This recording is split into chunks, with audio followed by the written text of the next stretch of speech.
The female swordsman stands firm, her sword drawn, eyes burning with determination.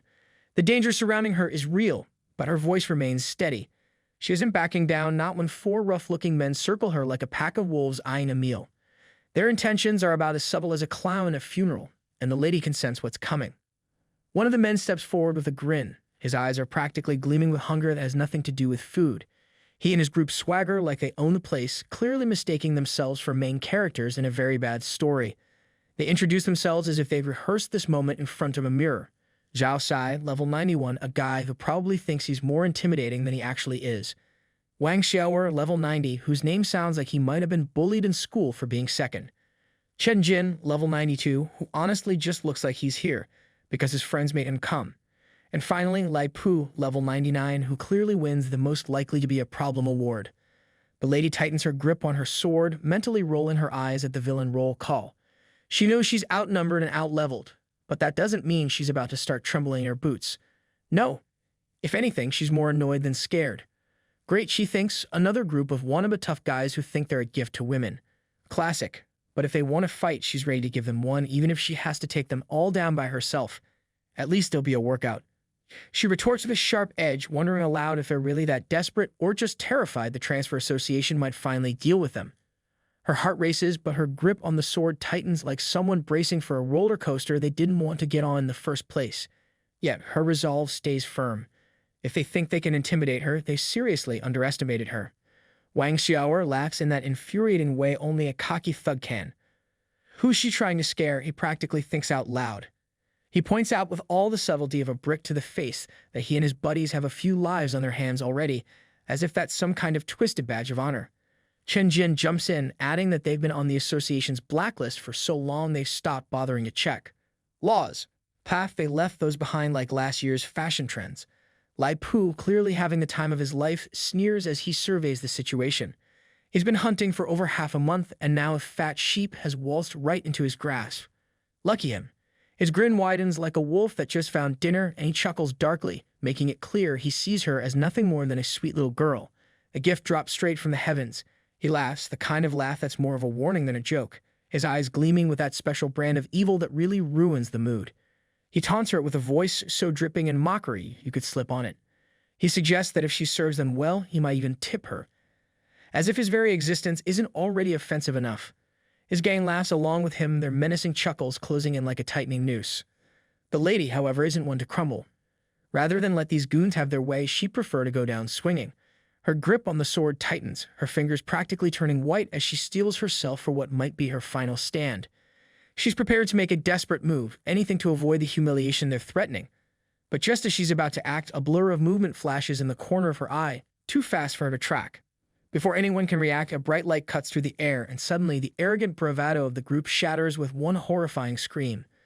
Lai Pu shrieks, his voice breaking like a badly played violin as his hand is severed cleanly from his arm. 1 second, he was full of swagger. The next, he's staring at the spot where his hand used to be, blood pouring from the wound. His scream echoes, and the menacing atmosphere they'd built up so carefully falls apart, faster than a sandcastle in a tidal wave. Su Yang steps forward, looking as cool as someone who just strolled out of a movie explosion, his weapon resting casually in his hand.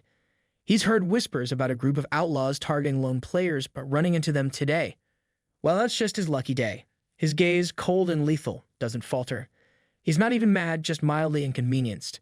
The thugs, clearly enraged by Su Yang's sudden appearance, decide to throw caution to the wind and charge at him like they've got something to prove. One of them, his face twisted like he's just eaten a bad lemon, yells something about cutting off Su Yang's limbs and torturing him slowly. Real original, buddy. As they rush toward him, all cocky and confident, one thug sneers, thinking he's already won this fight. Meanwhile, the lady, watching the whole scene, feels a jolt of concern and urges Su Yang to run, clearly thinking he's outmatched. But Su Yang, he's completely unfazed, like he's dealing with a minor inconvenience. Not a group of angry thugs. His expression remains calm, calculated. He might as well be deciding what to have for dinner. He notes that these guys are fourth-class transferees, and maybe before he'd need to whip out a legendary item for a fair fight. But now, well, now it's not even worth the trouble. Before anyone can process what's happening, Su Yang suddenly bursts into action. It's like watching a calm sea suddenly turn into a hurricane. He moves with such incredible speed that the thugs barely have time to blink before he's on top of them. One by one, he takes them down with swift, precise blows like he's doing laundry instead of fighting for his life. Panic sets in as one of the thugs, realizing the tables have turned faster than expected, cries out in disbelief. Why is this kid so fast? He barely gets the words out before getting knocked out cold. As the dust settles, Su Yang stands tall, looking like someone who just finished a casual workout. The thug leader, refusing to back down, swings his massive greatsword at Su Yang, shouting in a last-ditch effort to win. Su Yang moves so swiftly, it's almost lazy, countering the attack with a simple strike from his dagger. And here's the kicker, the greatsword, the prized platinum-grade weapon, shatters on impact. The thug leader stands there, stunned, staring at his broken sword like someone whose favorite toy just got run over. Did that tiny dagger just shatter his prized greatsword? He stammers that maybe this dagger is a star-grade weapon. Realizing Su Yang's weapon is worth more than their combined hopes and dreams, the thug leader's eyes gleam with greed.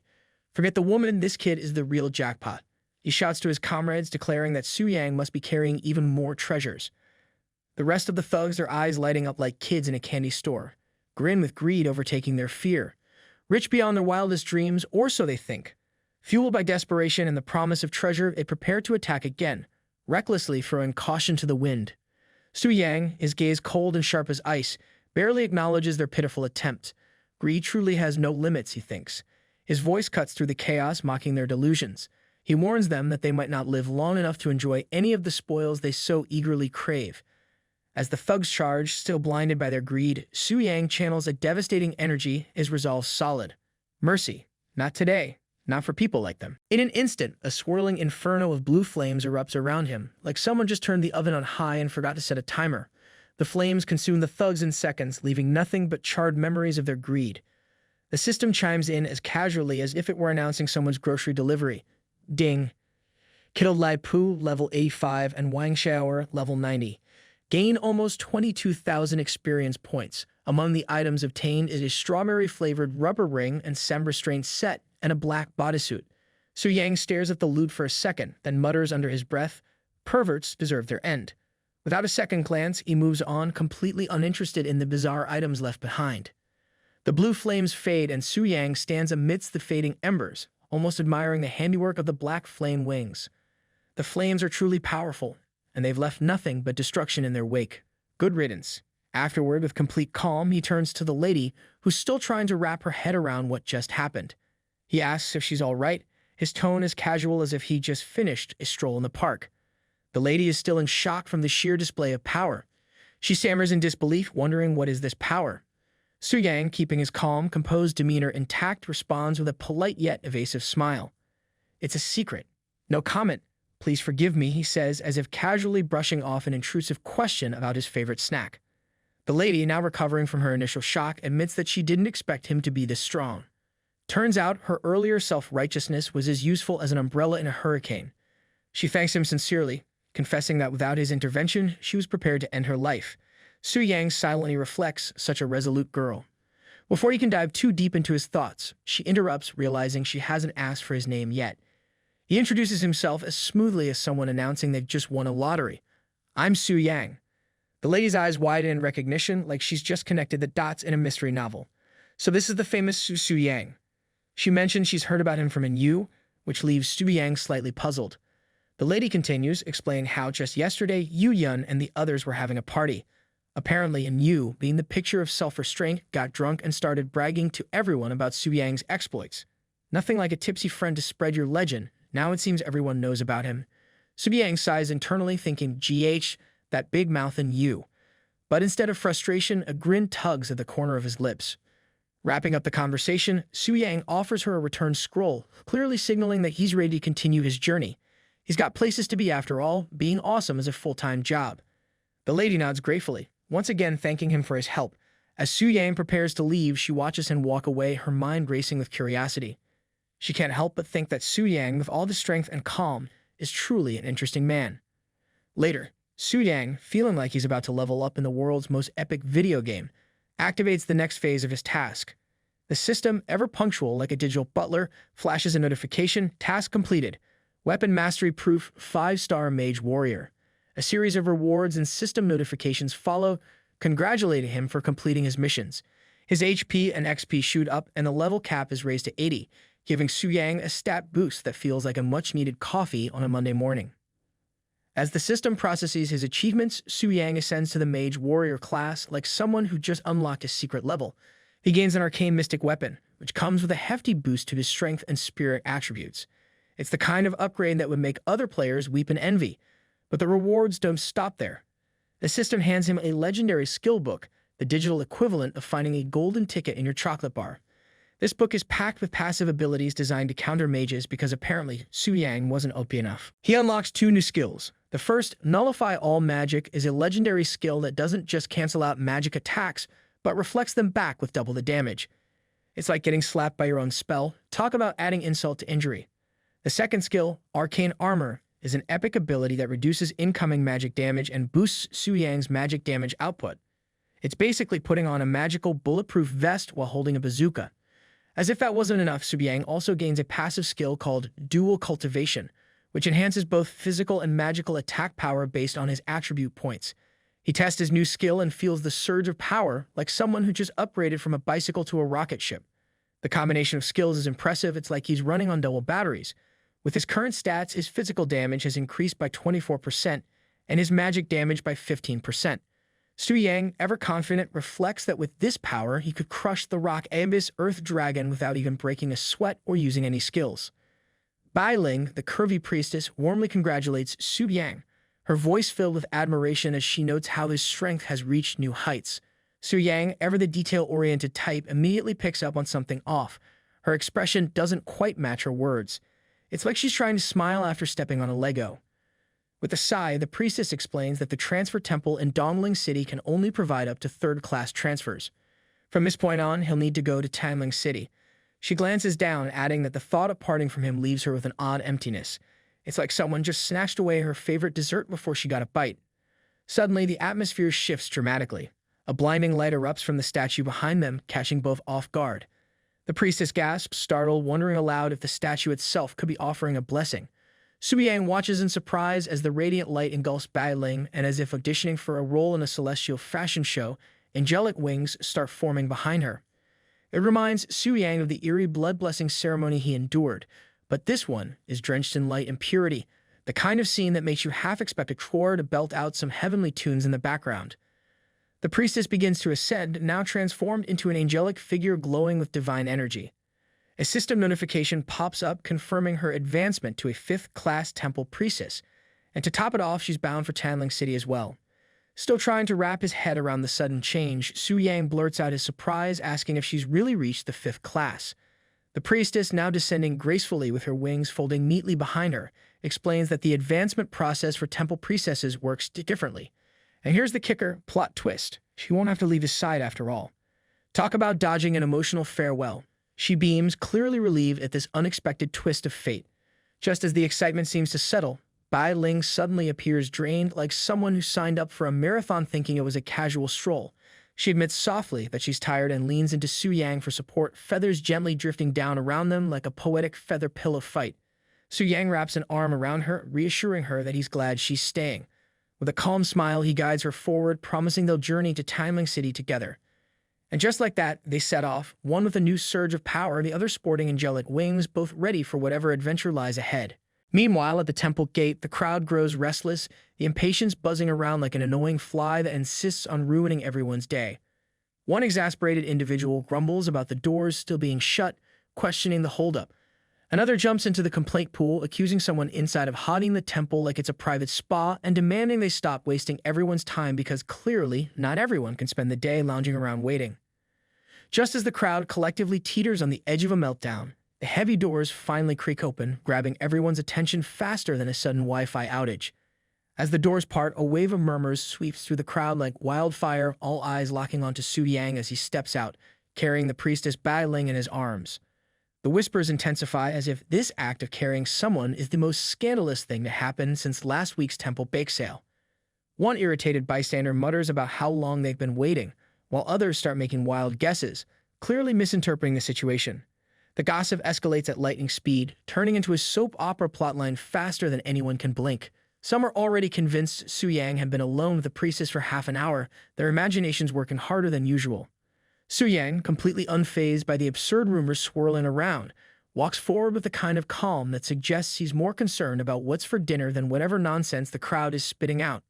Mentally, he swats away their chatter like swatting away a mosquito, carrying Bai Ling with unwavering confidence. For him, it's just another day at the office. Internally, he's already wondering what kind of ridiculous story they've cooked up this time. Without addressing the absurdity around him, he simply makes it known that those needing a job transfer can now enter. Out of nowhere, a large man steps forward, blocking Su Yang's path, his face serious as he demands an explanation. His voice dripping with suspicion, as if he's caught someone sneaking an extra dessert at the buffet. The man insists that Su Yang can't leave without explaining what he did to the priestess. Su Yang's patience, already hanging by a thread, starts to thin. His eyes narrow, and with a cold edge to his tone, he orders the man to move aside. The bravado instantly evaporates from the man's face, his eyes widening as he feels the terrifying aura radiating from Su Yang. Sweat forms on his brow, his mind racing as he internally panics, thinking Su Yang's glare alone could have made him wet his pants. Who on earth is this guy? Definitely not someone you pick a fight with after lunch. Before the situation escalates, a young priestess hurries over, her voice ringing out as she calls to Lord Su Yang. Su Yang shifts his attention, acknowledging her with a calm nod. The young priestess, bubbling with excitement, announces that she's just been promoted to the new temple priestess of Dongling City. Bai Ling, it seems, is heading to Tanling City. Her tone mixes excitement with a touch of sadness, like someone getting promoted but realizing their favorite coworker is leaving. Su Yang nods politely, offering her a smile that says, "Welcome to the big leagues, kid." He congratulates her on the promotion, throwing in a light-hearted comment about her pay raise, which earns him a slight blush from the priestess. Apparently, even heroes can crack a decent joke about temple salaries. She thanks him but quickly adds with a hint of sadness that it means they won't be seeing him or Bai Ling for a long time. Su Yang, ever the smooth talker, reassures her with a casual promise. No need to worry, he'll visit often, and when he does, they'll catch up over some tea and snacks, because nothing says, "I'm still around," like a good old-fashioned tea party. The young priestess lights up at the idea, her face practically glowing at the thought of their future get-togethers. Su Yang and Bai Ling walk away. The young priestess watches them disappear into the distance, her gaze lingering on Su Yang. With a glimmer of hope in her eyes, she mutters to herself, "So, I still have a chance." Well, hope springs eternal, even in the temple. Su Yang stands before a temple official who reassures him that she will take care of Miss Bai Ling from here on, and once she wakes up, she'll take over as the temple priestess of Tanling City. The temple official adds that all promotion benefits and other matters of Su Yang will continue to be handled by Bai Ling. Su Yang nods in acknowledgement, his mind already moving past the formalities. He's got the look of someone who just found out their favorite restaurant has been fully booked. Time to make new plans. Just as he leaves the temple, Su Yang reflects on his next steps. He realizes that his adventure now includes some good old-fashioned property hunting. Setting up a base in Tanling City is the next move, and of course, he'll need to make arrangements for his grandparents. Because nothing says heroic duties like juggling temple politics with family logistics. The scene shifts to Su Yang, sitting in a quiet room, writing a letter. He's keeping it simple. He lets his grandparents know he's heading to Tanling City for work and that everything is fine. He even sends them some money to help out, hoping they and his siblings will have a better life. It's the kind of wholesome family moment that makes you expect heartwarming music to start playing softly in the background. He finishes the letter with a promise to visit often, though his often might be more like whenever the temple business isn't pulling him in 100 different directions. Next, Su Yang finds himself inspecting a luxurious villa with an unbeatable sea view. The realtor, clearly on a roll, enthusiastically pitches the place as if it's the best thing since sliced bread, except this comes with a sea view and a price tag that could make your wallet weep. The villa has everything, complete facilities, fully furnished, ready for him to move in right away for just 9.8 million. Su Yang gives the villa a once-over, his face showing the kind of polite nodding one does when they're impressed but still not ready to marry the idea.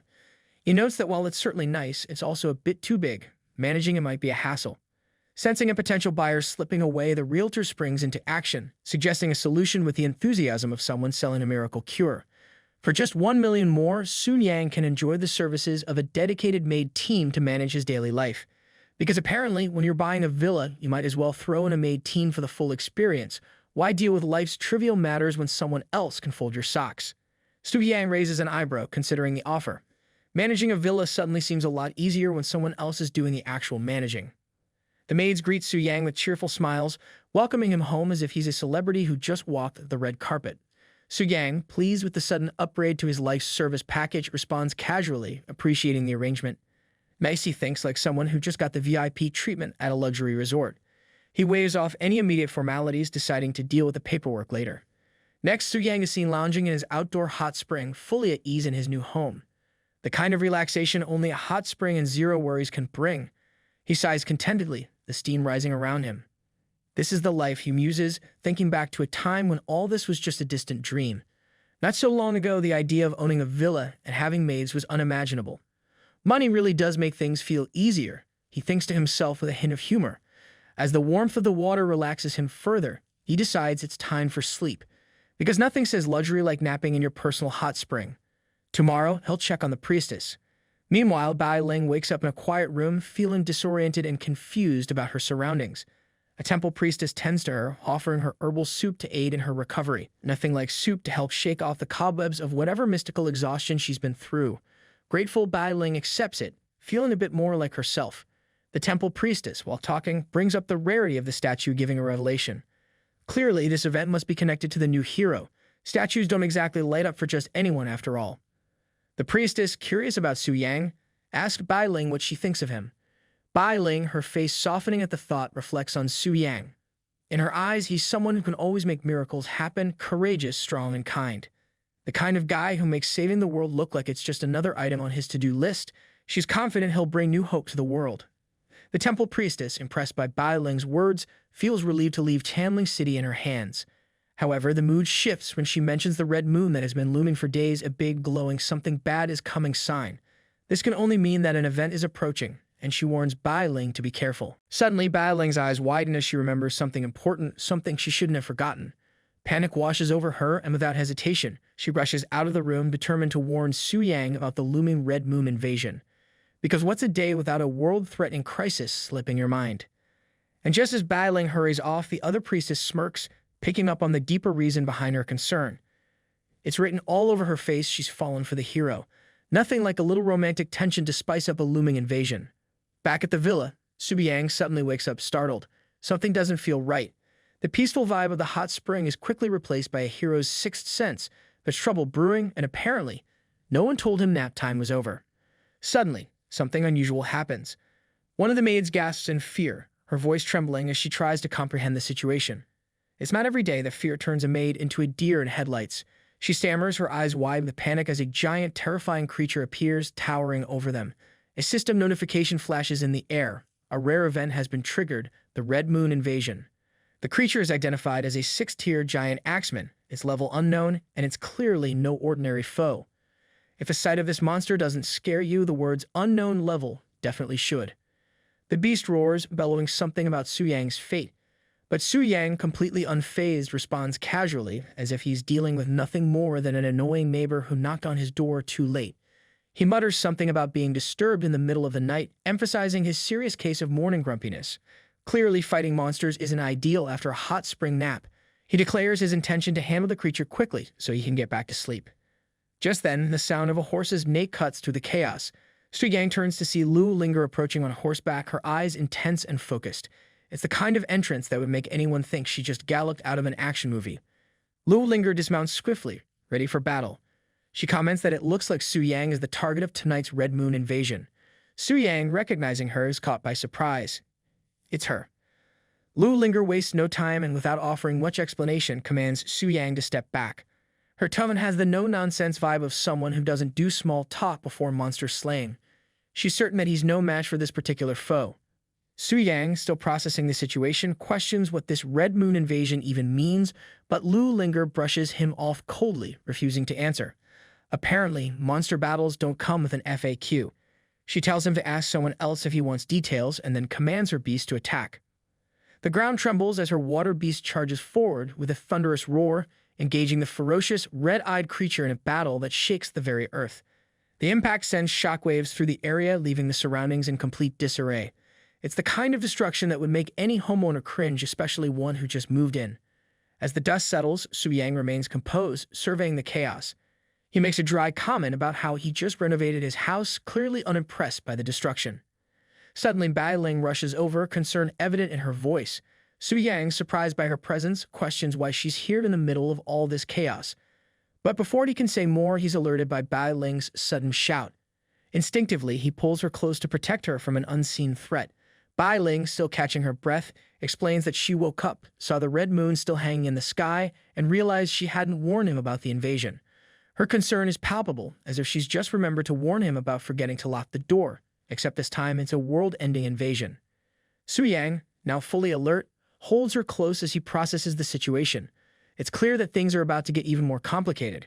And here he was just hoping for a peaceful night. Su Yang, still holding Bai Ling close, asks her to explain the situation in detail.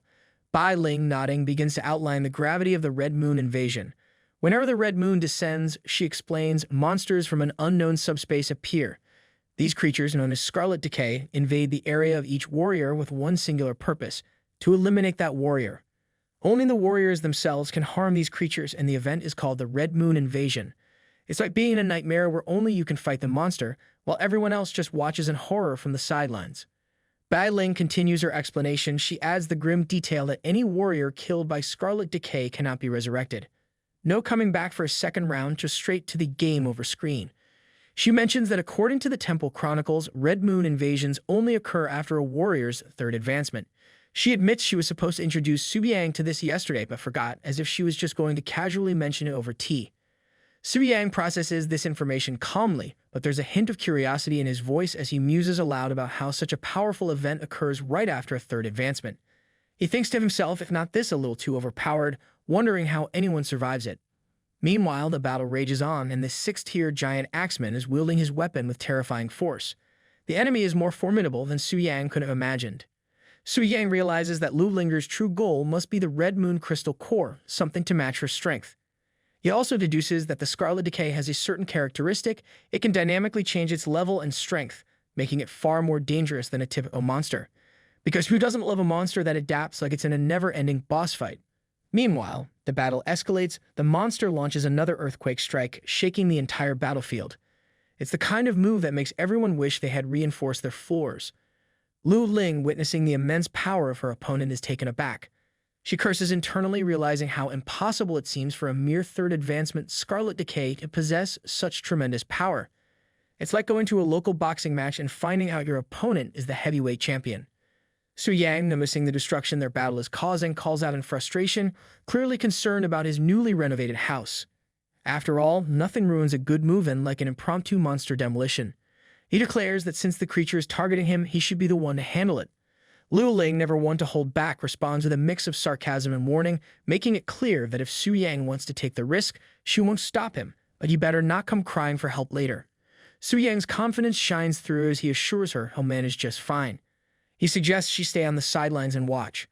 Because what's better than a front-row seat to a one-man show?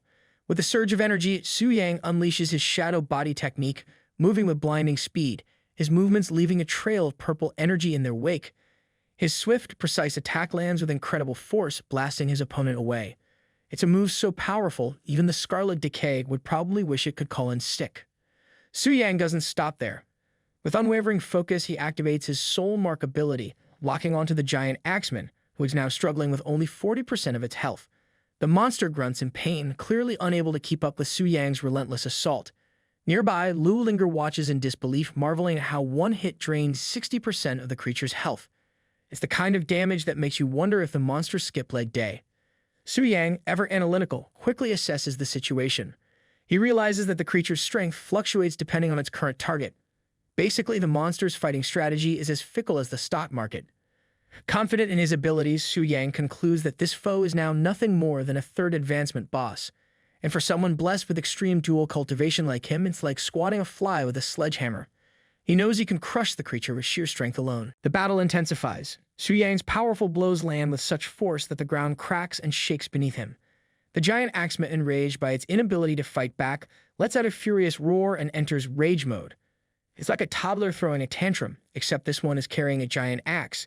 Its demonic eyes glow with fury, and it charges at Su Yang, bellowing for his death. Yet Su Yang remains calm, standing his ground as if this charging beast is just another part of his daily routine. A faint glow begins to emanate from Su Yang's body as he prepares his next move. It's the kind of glow that would make anyone nearby think, okay, this is about to get serious. Without hesitation, Su Yang readies his full power and launches a massive attack, calmly remarking that this enemy isn't even qualified to challenge him. It's not just a finishing move, it's a statement. The system chimes in, confirming the defeat with a satisfying ding. Yang has slain the Scarlet Decay, level 75 giant axeman. Just another day at the office, really. Yang reflects on the battle, thinking that the Red Moon invasion was nothing much after all. For a supposedly world-threatening event, it felt more like a warm-up.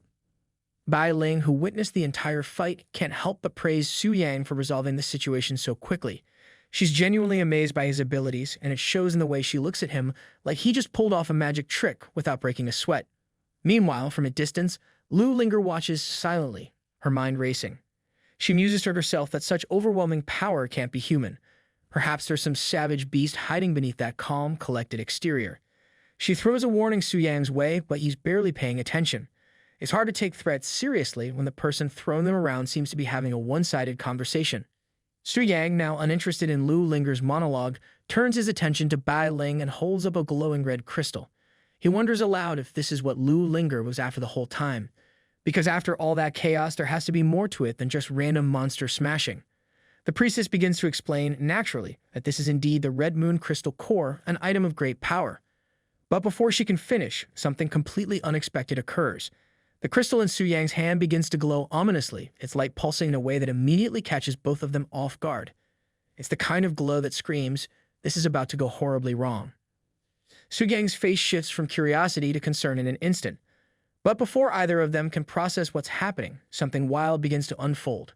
Yang's body starts to morph, twisting and shifting in unnatural ways. It's as if his limbs suddenly decided to take a break from following the normal rules of anatomy. The priestess, terrified, watches in horror. She screams his name. Her voice trembles as she tries to reach out to him.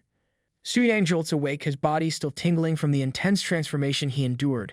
Just as he regains his senses, his eyes land on Bai Ling, who is uncomfortably close, her presence startling him. Startled, he wonders aloud where he is and instinctively tries to pull away from her. Bai Ling, noticing his confusion, speaks up in her usual calm tone, telling him that he's awake at last. Yang, still shaken and completely baffled, stammers as he asks what on earth is going on and why they're in the same bed. It's not exactly the heroic awakening he expected after facing life-threatening monsters. Bai Ling, ever composed, reassures him not to panic, explaining that the previous night he had been cursed by the Scarlet Withering. She had to perform a purification ritual to save him, because apparently saving heroes from monstrous curses is just another day at the office for temple priestesses. Yang, clearly unsettled, asks about the ritual in question, unsure where this explanation is leading. Bai Ling nods, matter-of-factly informing him that according to Article 921 of the Temple Regulations, when a hero battles against the Scarlet Wither, they become infected with its dark energy. If too much of it accumulates, the hero risks turning into one of the Scarlet Wither creatures themselves. And no one wants to wake up and realize they've become the thing they were just trying to defeat. She adds that it's the duty of the hero's dedicated temple priest to purify this dark power from their body after the battle. Of course, this is when the explanation takes a bit of an awkward turn. The ritual, Bai Ling continues, requires close contact between the two, and since Yang lost consciousness, she had no choice but to bring him back to the room and remove his clothes to perform the ritual properly. Because of course in these situations, regulations somehow always require the most awkward solutions possible. Yang, now scratching his head in embarrassment, can't help but feel the situation is more than a little uncomfortable. Just then, Bai Ling coughs lightly and instinctively covers her neck, where a strange mark now rests. It's the kind of cough that tells you something's definitely not right, but she's trying her best to downplay it. Yang asks her, his voice heavy with concern, what's wrong with her and what the strange mark on her neck means. The priestess quickly reassures him, explaining that temple priests possessed a special constitution that allows them to purify the scarlet contamination on their own. Her tone is calm, like someone trying to convince you a small house fire isn't worth calling the fire department for. She adds that it'll clear up in a day or two. Yang, still worried, reaches out, his voice softer now, asking her not to push herself too hard. If she was injured because of him, he would feel terribly guilty. Bai Ling gazes at him with a soft expression, admiration for the brave hero evident in her eyes. Because nothing says, I'm fine, like admiring someone's courage while hiding the weird scar left behind by otherworldly contamination. Now fully awake, Yang sits up in bed beside the priestess, but before he can get his bearings, she suddenly remembers something important.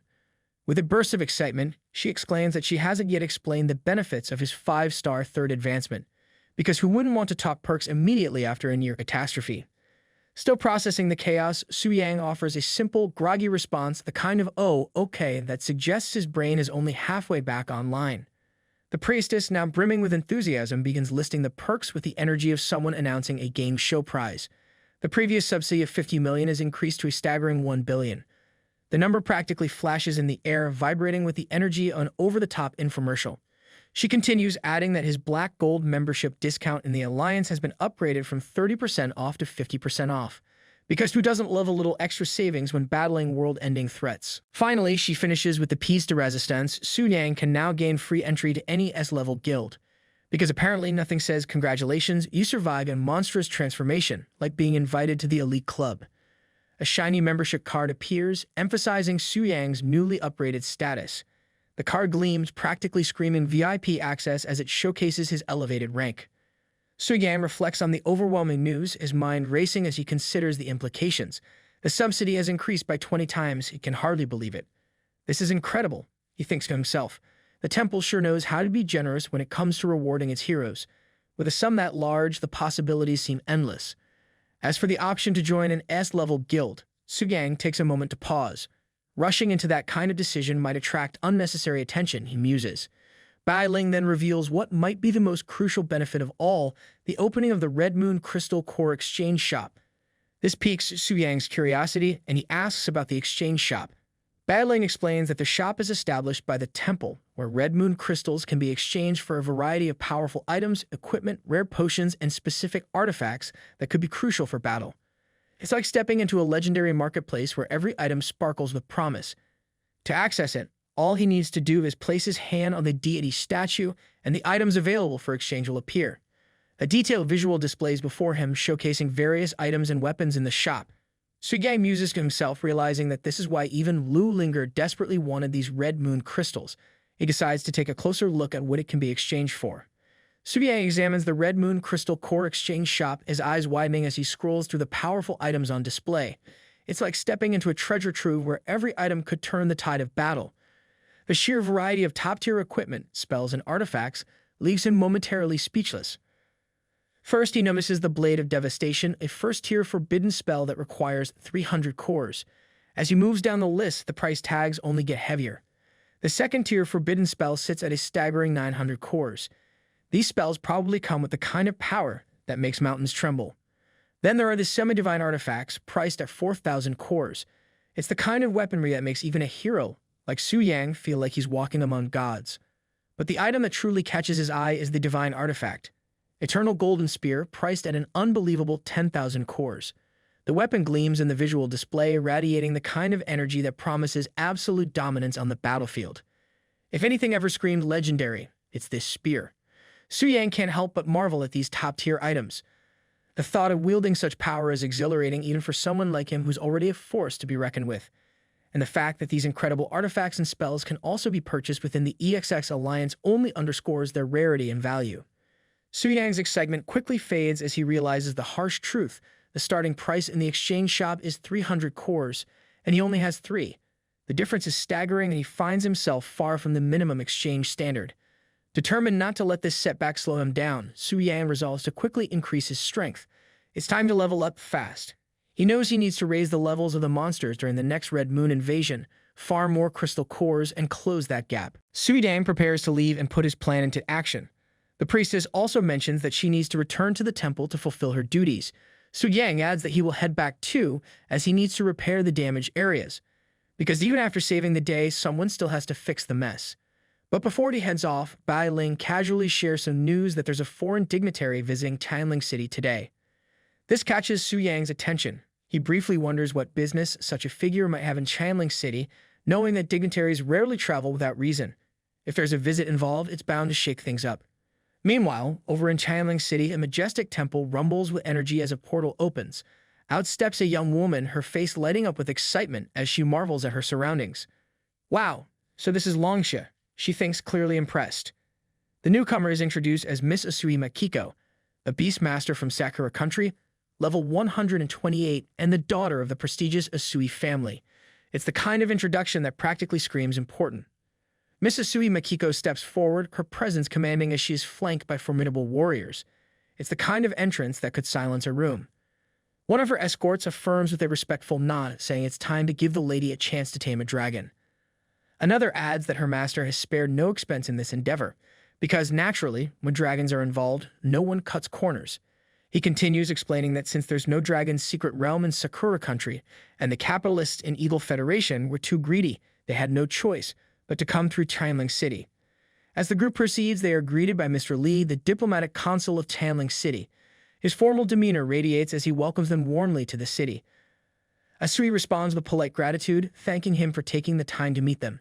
Mr. Lee, with a slight hint of concern in his tone, addresses the challenge she has ahead. He mentions hearing that Miss Makiko intends to challenge the fiercest and most brutal black dragon, and he asks whether she's confident in her abilities. One of Asui's escorts, Woozy, steps in to reassure him. With a calm yet confident tone, Woozy explains that there's no need for concern. They have great faith in Miss Makiko's talent. He adds that even the talented beast master of Tianling City, Lu Linger, might not be able to match their lady's skills. It's a bold claim, the kind that leaves no room for doubt. Mr. Lee, amused by the confidence being displayed, chuckles lightly. His laugh holds the kind of amused disbelief that only comes from hearing such youthful bravado. He comments that they certainly seem young and full of energy, his tone slightly teasing. Noticing Mr. Lee's lightheartedness, Woozy responds with a quick remark saying they better not flatter themselves. After all, a little humility never hurts before facing a dragon. Asui Makiko, bursting with energy, joins the conversation, teasing Mr. Lee and Woozy for how quickly they seem to be getting along, chatting like old friends right after meeting.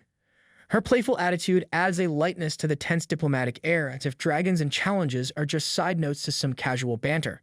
Mr. Lee, caught off guard by her teasing, tries to clarify the situation, but before he can finish, Asui approaches him with a smile.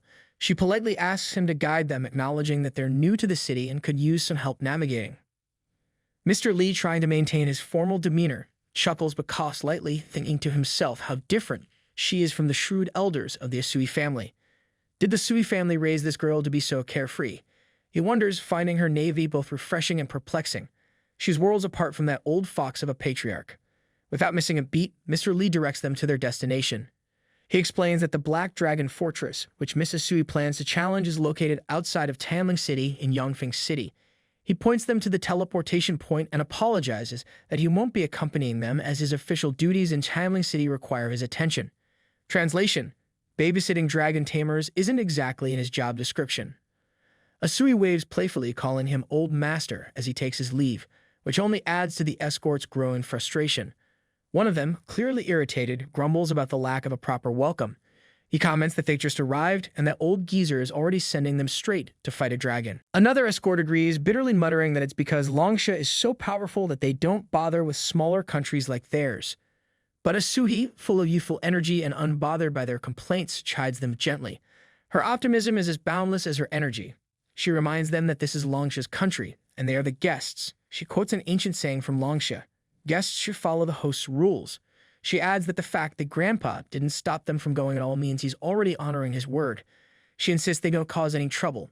It's like watching the youngest sibling lecture the older ones on manners. One of the escorts mutters under his breath that with an attitude like that, Asui will face difficulties in the future. Another quietly adds that it's because the master has overprotected her. Clearly, they're used to her boundless optimism, but fear the day when reality might hit her harder than a dragon's tail. Meanwhile, Lu Linger observes the newcomers from a distance, her gaze sharp as she observes Asui Makiko's energetic entrance. She knows of her, of course, the so-called genius beastmaster from Sakura country. Her subordinate, Jutai, confirms that Asui was inducted into the Global Beastmaster Association around the same time as Lu herself. Genius seems to be the theme these days, though Lu Linger isn't exactly impressed by the overused label. Jutai mentions that Asui's target this time is likely here to tame the Black Dragon, which aligns perfectly with Lu Linger's own goals. Lu Linger, however, is more irritated than impressed. What could a mere girl from Sakura country really do? She dismisses the idea of Asui being any real competition, waving it off as if it's nothing more than a passing annoyance. Lu muses, let her play with her little dragons. What really nags at her is Su Yang, is the one who keeps stealing her thoughts. Asui might be here to tame the Black Dragon, but Su Yang somehow has managed to be the unpredictable thorn in her side. Lu Linger, still fixated on Su Yang despite the flurry of activity around her, turns to Jutai and asks for an update on the investigation she had ordered. Jutai, ever the diligent companion, reports that they have thoroughly looked into Su Yang's background, What they found is both impressive and baffling. Su Yang only recently acquired the starting profession of warrior, yet in an astonishingly short time he has managed to rapidly level up and significantly increase his strength. The most surprising part of it all is that he has absolutely no backing. No powerful guilds, no influential family, nothing. Even the Yuyun Guild, with whom Su Yang had a brief interaction, wasn't a factor in his rise. Everything he's accomplished, he's done entirely on his own. It's the kind of success story that would make most people check their stats twice to see if they missed a secret cheat code. Lu Linger reacts with disbelief, her mind racing as she processes the report. She wonders how someone with such low beginnings can rise faster than those with all the advantages. She's finding it harder and harder to see through him, this mysterious man who, despite his low level, consistently manages to pull off the unexpected. It's like watching someone show up to a chess match with checkers pieces and still win. The real issue nagging at her, though, is the Black Dragon. If Su Yang truly has the capability to tame that beast, it would be a game changer. But at the same time, the thought of it infuriates her. Damn it, she thinks with mounting frustration. Am I really afraid of a guy who just had his third advancement? Lu Linger can't quite shake the feeling that Su Yang, unpredictable as he is, has become more than just an obstacle. He's the wild card that no one saw coming, and that's what irritates her most. Despite her irritation, she knows she can't afford to underestimate him. Su Yang's rapid rise, combined with his knack for defying the odds, means he's far more than he appears. And if she isn't careful, he might just surprise her again, something she's starting to realize happens more often than she'd like. Just then, one of Asudi's subordinates alerts her that they're leaving and suggests they return to prepare for tomorrow's departure. From her vantage point, Lu Linger watches closely, sensing something amiss. Her eyes narrow as Asudi glances in her direction, and it becomes clear they'd been discovered, even though they used a stealth tool. The realization hits Lu Linger hard. This Sakura girl might be more dangerous than I thought. Suddenly, she tightens her resolve, recognizing that Asudi Mikiko could pose a far greater threat than she had initially considered. Without wasting a moment, Lu Linger immediately commands her subordinate to gather all their people and meet at the entrance of the Black Dragon Fortress in half an hour. Her change in strategy is swift, but necessary. No time to be subtle now. The stakes just got higher. The urgency in her voice startles her subordinate, but he quickly acknowledges her order and moves to gather their forces. Meanwhile, the scene shifts to Su Yang's new luxurious home, where he is giving out precise commands like a well-organized general. It's like he's managing both a battlefield and a home renovation project with the same level of focus. He orders the maids to clean up specific areas and even instructs them to strengthen the walls a bit more. After all, a hero's mansion needs to be as sturdy as his reputation. Suddenly, an ominous system prompt appears before him. Detected intruders challenging the secret realm. Would you like to connect to the boss? Su Yang's sharp instincts kick in as he monitors the situation. The arrival of these intruders confirms that something serious is brewing. Without hesitation, Su Yang accepts the connection request. Because why take a break when you can dive headfirst into another high-stakes encounter? One of the maids, sensing his urgency, hesitates and asks where he's going, noting that they haven't finished renovating the house yet. Su Yang, without missing a beat, apologizes and tells her he has urgent business to attend to. Housework can wait when there's a potential battle with unknown consequences at hand. He asks the maids to take good care of the place in his absence, and in a flash, he connects to the secret realm. A powerful aura envelops him as he prepares for what's to come, because nothing says multitasking like upgrading your mansion while simultaneously heading off to fight secret realm intruders. The environment around Su Yang shifts, and in an instant, he finds himself back in the body of the legendary Black Dragon within the secret realm. His formidable form takes over, and the sheer power of the transformation floods him with confidence. It's not just a power-up, it's like putting on a suit of invincibility. The screen flashes with a notification. Secret Realm Challenge. S-Level Guild, Skyfire's Glory, members, 24. Su Yang quickly realizes that it's an exploration group. His eyes narrow when he notices the leader. The scene cuts to the group of intruders, led by none other than Lu Linger. Of course it's her. Su Yang, momentarily stunned by the coincidence, yells in recognition. What are the odds? Lu Linger, with fierce determination etched on her face, rallies her group with the same unwavering confidence she always carries. Her voice rings out as she leads the charge, promising her team handsome rewards if they help her tame the Black Dragon. The kind of confidence that says, victory is inevitable, and I already have your rewards racked up. She's not here to play around, this is a full-on mission. Meanwhile, Su Yang, lurking in the shadows of the secret realm in his fearsome dragon form, lets out a chilling laugh. A dark, ominous aura surrounds him, his eyes glowing with both recognition and vengeance. If they thought this was going to be a simple taming mission, they were about to learn just how wrong they were. With a low growl, Su Yang thinks to himself, "You'll pay for all the repair costs and every bit of trouble you've caused with interest." Su Yang, now in his massive, intimidating dragon form, addresses his underlings with a grave tone. He may look like a mountain of scales and teeth, but even dragons have to think strategically. This time, however, the exploration team seems to be far better prepared than before. Not only do they have more members, but they also appear to be seasoned fighters equipped with top-notch gear. The kind of adventurers who don't just come to sightsee, they come to conquer. Su Yang recognizes this won't be an easy battle. One of his dragon warriors, brimming with confidence, steps forward, assuring him that they can handle the intruders. Because nothing says, "I've got this," like overconfidence in the face of danger. Another warrior echoes the sentiment with conviction, promising they will expel every last one of the invaders. It's a motivational speech that could have been pulled straight from a hero's handbook, except this time it's dragons making the promises. The scene zooms in, highlighting the power and capabilities of these formidable dragon warriors. Their stats flash across the screen.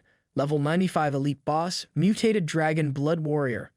It's like looking at a roster of nightmare-inducing creatures, each boasting incredible attributes and terrifying resistances. These warriors are not just formidable, they are the kind of force that makes even seasoned adventurers second-guess their decisions. Su Yang's attention is focused on these two unfamiliar creatures in his ranks. He remarks that he hasn't seen them before, intrigued by their presence. His personal lady, the elf princess, clearly nervous, steps forward and stammers out an explanation. She reminds Su Yang of the day he suddenly went berserk and bled uncontrollably. These two creatures licked the dragon blood that spewed out, causing them to mutate into their current forms. Su Yang, intrigued, observes the creatures more closely. So directly consuming dragon blood has an effect too, he muses, noting that only these two successfully mutated. The elf princess then gestures toward a few others, pointing out that not everyone had the same luck. Off to the side, two visibly anxious mutated creatures are practically shaking in their boots as they desperately apologize. It turns out they also lick the dragon blood but become more useless than before. Su Yang examines the situation thoughtfully, realizing that his hastily formed dragon blood army might not be as useful as he had hoped. Fleeting success is great, but not when your minions look more nervous than the enemy. No matter, he thinks, these two mutated dragon blood warriors, although not as strong as him now, might still compare to the pre-evolved Black Flame Wyvern.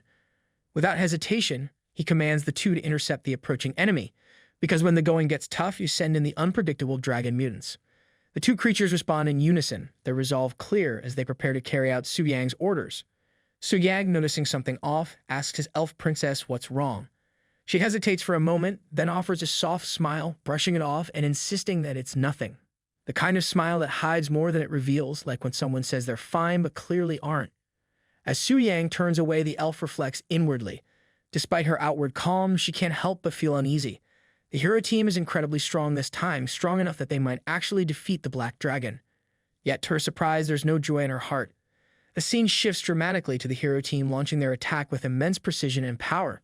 They move like a well-oiled machine, every step calculated, every strike purposeful.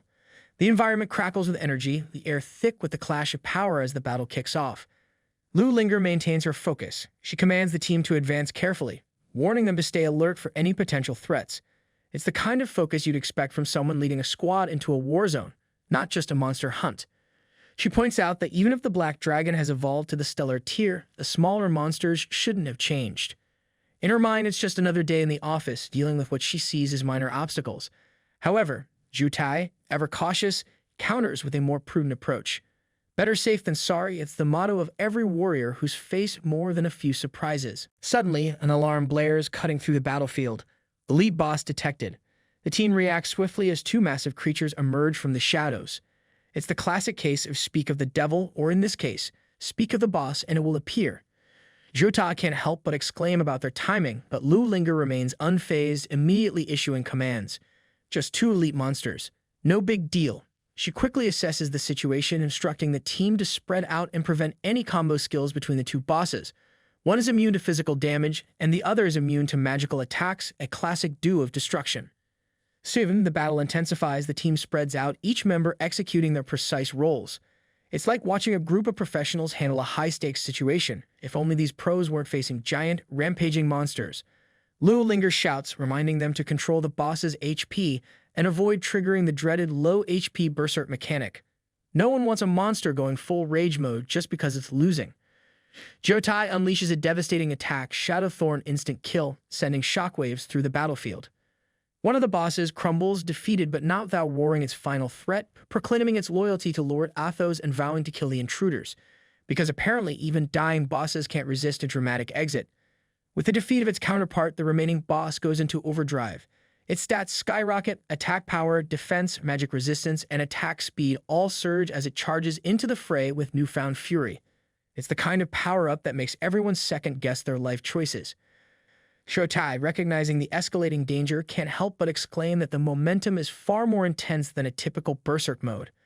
It's like the boss decided to take rage mode and crank it up to 11. She recognizes the boss is summoning minions and warns the team to be on alert for group buffs.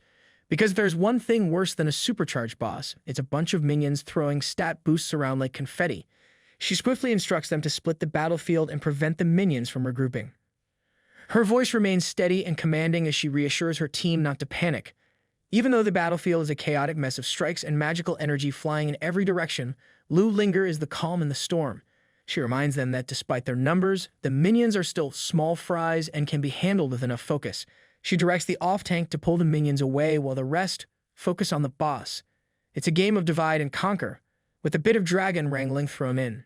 Shigen calls in her spirit beast to join the fight, adding confidently that with everyone working together, there's no way they can lose. One of the team members, energized by her confidence, declares that victory is within reach, the surging morale contagious. The battlefield remains a swirling chaos of powerful strikes and mystical energy, yet through it all, Lu Linger orchestrates the fight with laser-like precision. It's like watching a conductor masterfully guiding a chaotic symphony of destruction. Suddenly, Lu Linger gives a surprising command. She orders the team to leave the boss with a sliver of health, not to finish it off. Confused but trusting her judgment, the team quickly adjusts their tactics. After all, it's not every day you're told to spare a rampaging dragon's life. The weak and mutated dragon blood warrior, fed up with being toyed with, mutters in frustration, demanding to know why they're being spared and wishing for a quick end. Lu Linger, with determination in her eyes, approaches the nearly defeated dragon. She wonders if she can tame it, knowing full well that it would give her an incredible edge in the battle. The dragon roars in defiance, cursing the humans who dare try to control it, vowing never to submit, because naturally, a proud dragon isn't about to be tamed without a fight. Before the dragon can finish its roaring defiance, Lu Linger activates her beast-taming technique with unwavering determination. Her command is clear. The dragon is to become her power. The dragon's resistance begins to waver as its mind struggles to fight off her influence. Confused, it mutters who he is. Lu Linger, with a calm and authoritative tone, asserts that it is her loyal servant now. The dragon hesitates, its mind clearly torn, before responding in a dazed state that it is, indeed, her servant. However, his dragon buddy nearby, who has been lying there for an eternity, seeing what's happening, tries to snap the creature out of its daze. "Don't be fooled," it cries, hoping to break the spell. But the damage is done. The dragon has fallen under Lu Linger's control. Watching this unfold, Su Yang is furious. His voice echoes through the battlefield, filled with outrage. How dare these intruders invade his territory and attempt to take control of his subordinates? While he understands that from a player's perspective, capturing powerful creatures as pets is part of the game, he's the boss here and no one, not even the Hero Brain team, is going to waltz into his realm and take what's his. Because if anyone's going to do the dragon taming around here, it's going to be the dragon himself. Su Yang, reflecting on the situation, comes to a grim realization. Looking at their lineup, experienced fighters, elite gear, and tactical precision, he knows that even in his stellar tier form, the odds of victory are slim. He hesitates, staring at the strange, slimy piece of meat before him, contemplating what could be a desperate last-ditch attempt to turn the tide in his favor. The elf princess beside him notices his focus and, sensing something unsettling, asks, "What is this?" The kind of curiosity that quickly turns to horror as she realizes what's about to happen. Her expression twists as she exclaims in disbelief, not wanting to believe what Su Yang might be considering. No way, you're not actually going to eat that, are you?" Su Yang, resigned to his fate, concludes that he has no other choice. Victory demands sacrifices, even if those sacrifices involve eating something that looks like it crawled out of the darkest corner of a sewer. With a resigned sigh, he takes the plunge and swallows the meat, bracing himself for what's to come. The elf princess watches him closely, wrinkling her nose in disgust as she asks how it tastes. Su Yang's face contorts in agony, his expression a perfect mix of disgust and regret. "Disgusting, slimy, and with a stench like a sewer," he replies, barely holding back his gag reflex. Clearly, gourmet meals aren't part of the evolution process, but just as he thinks the worst part is over, something begins to change within him. A surge of energy floods through his body, more intense than anything he's felt before. Suddenly, a massive explosion of light erupts, momentarily blinding everyone on the battlefield. It's the kind of spectacle that leaves even the most hardened warriors staring in shock. The ground shakes violently as a powerful golden beam shoots up into the sky, piercing through the clouds. His subordinate dragons, stunned by the unexpected display, look on in awe. One of them, clearly shaken, exclaims in disbelief about the shining golden light, wondering if it could be the Lord. Another whispers reverently, calling out to their king. As the golden light continues to radiate, Lu Linger shields her eyes, her heart racing. This is no ordinary display of power, this is something far greater. A mix of shock and realization floods her as she stares at the fortress, recognizing what is happening. Her eyes widen and she mutters to herself, piecing it together. What had been a normal secret realm encounter has just turned into something else entirely. The battlefield falls silent as a massive shadow looms over the horizon, emerging from the golden light. It is the fully evolved black dragon, its wings spread wide, casting a deep, ominous darkness over the land. The sheer power radiating from its form is overwhelming, striking fear into all who witness it. It's not just a dragon anymore, it's a force of nature. Lu Linger gasps, recognizing the gravity of the situation. System notifications flash rapidly. Unknown factor detected. Dungeon boss Black Flamewing Athos has undergone a mutation. The dragon, now towering and more fearsome than ever, exudes an overwhelming aura of power. Its evolution is complete, and it is no longer merely a threat, but something far beyond a living calamity. Another notification reveals the true horror of their situation. Boss Black Flamewing Athos, post-maturity stage, level 15, Radiant Moon tier. The reality of what they're facing sinks in. A secret realm itself has ascended to match the dragon's newfound strength. The stakes have never been higher, and what had once been a tactical mission has now turned into a fight for survival. With cold, calculated resolve, Su Yang, fully in control of his new power, declares his evolution a success. The transformation is complete, and now it's time to crush them. Because when you evolve into something that makes dragons fear you, it's only fair to test that power on your enemies.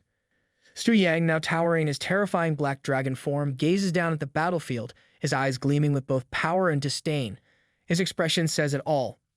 What are these insignificant beings doing? Below him, one of the adventurers is on the verge of a meltdown, flailing his arms and freaking out. He shouts in panic, wondering how they could have ranked up only to be thrown into another level of madness. Jotai, always the voice of reason, tries to calm the adventurer down, urging him to breathe and think things through.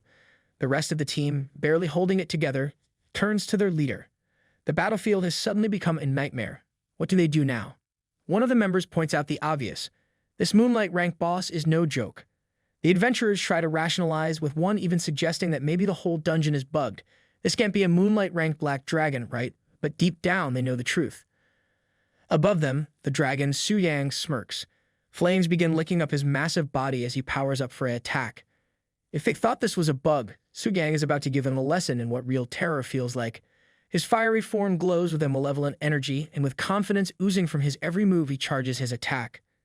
The adventurers, realizing the danger, panic and throw up every shield, barrier, and protection spell they can muster. Mountain walls, light shields, fire resist, earth protections, basically every "oh no, please don't kill me" button gets smashed. But the dragon remains unfazed. As his massive fire blast surges forth, the battlefield melts under the sheer intensity of the flames. Boom! The blast hits with a force that shakes the ground, and as the smoke clears, Su Yang watches with grim satisfaction as 10 adventurers lie defeated, and 6 barely cling to life. Is this what a Moonlight rank boss can do? Su Yang thinks, impressed by his own destructive power. The adventurers are lucky they came prepared. Their Ring of Life's emerald triggers, providing a one-time revive at full health. Glowing auras surround the downed adventurers as they rise, fully healed and prepare to fight once again. Su Yang watches amused as he thinks to himself, looks like they didn't hold back for this fight after all. Sensing an opportunity, the adventurers decide to take advantage of the dragon's recovery period after its big attack. It's wide open.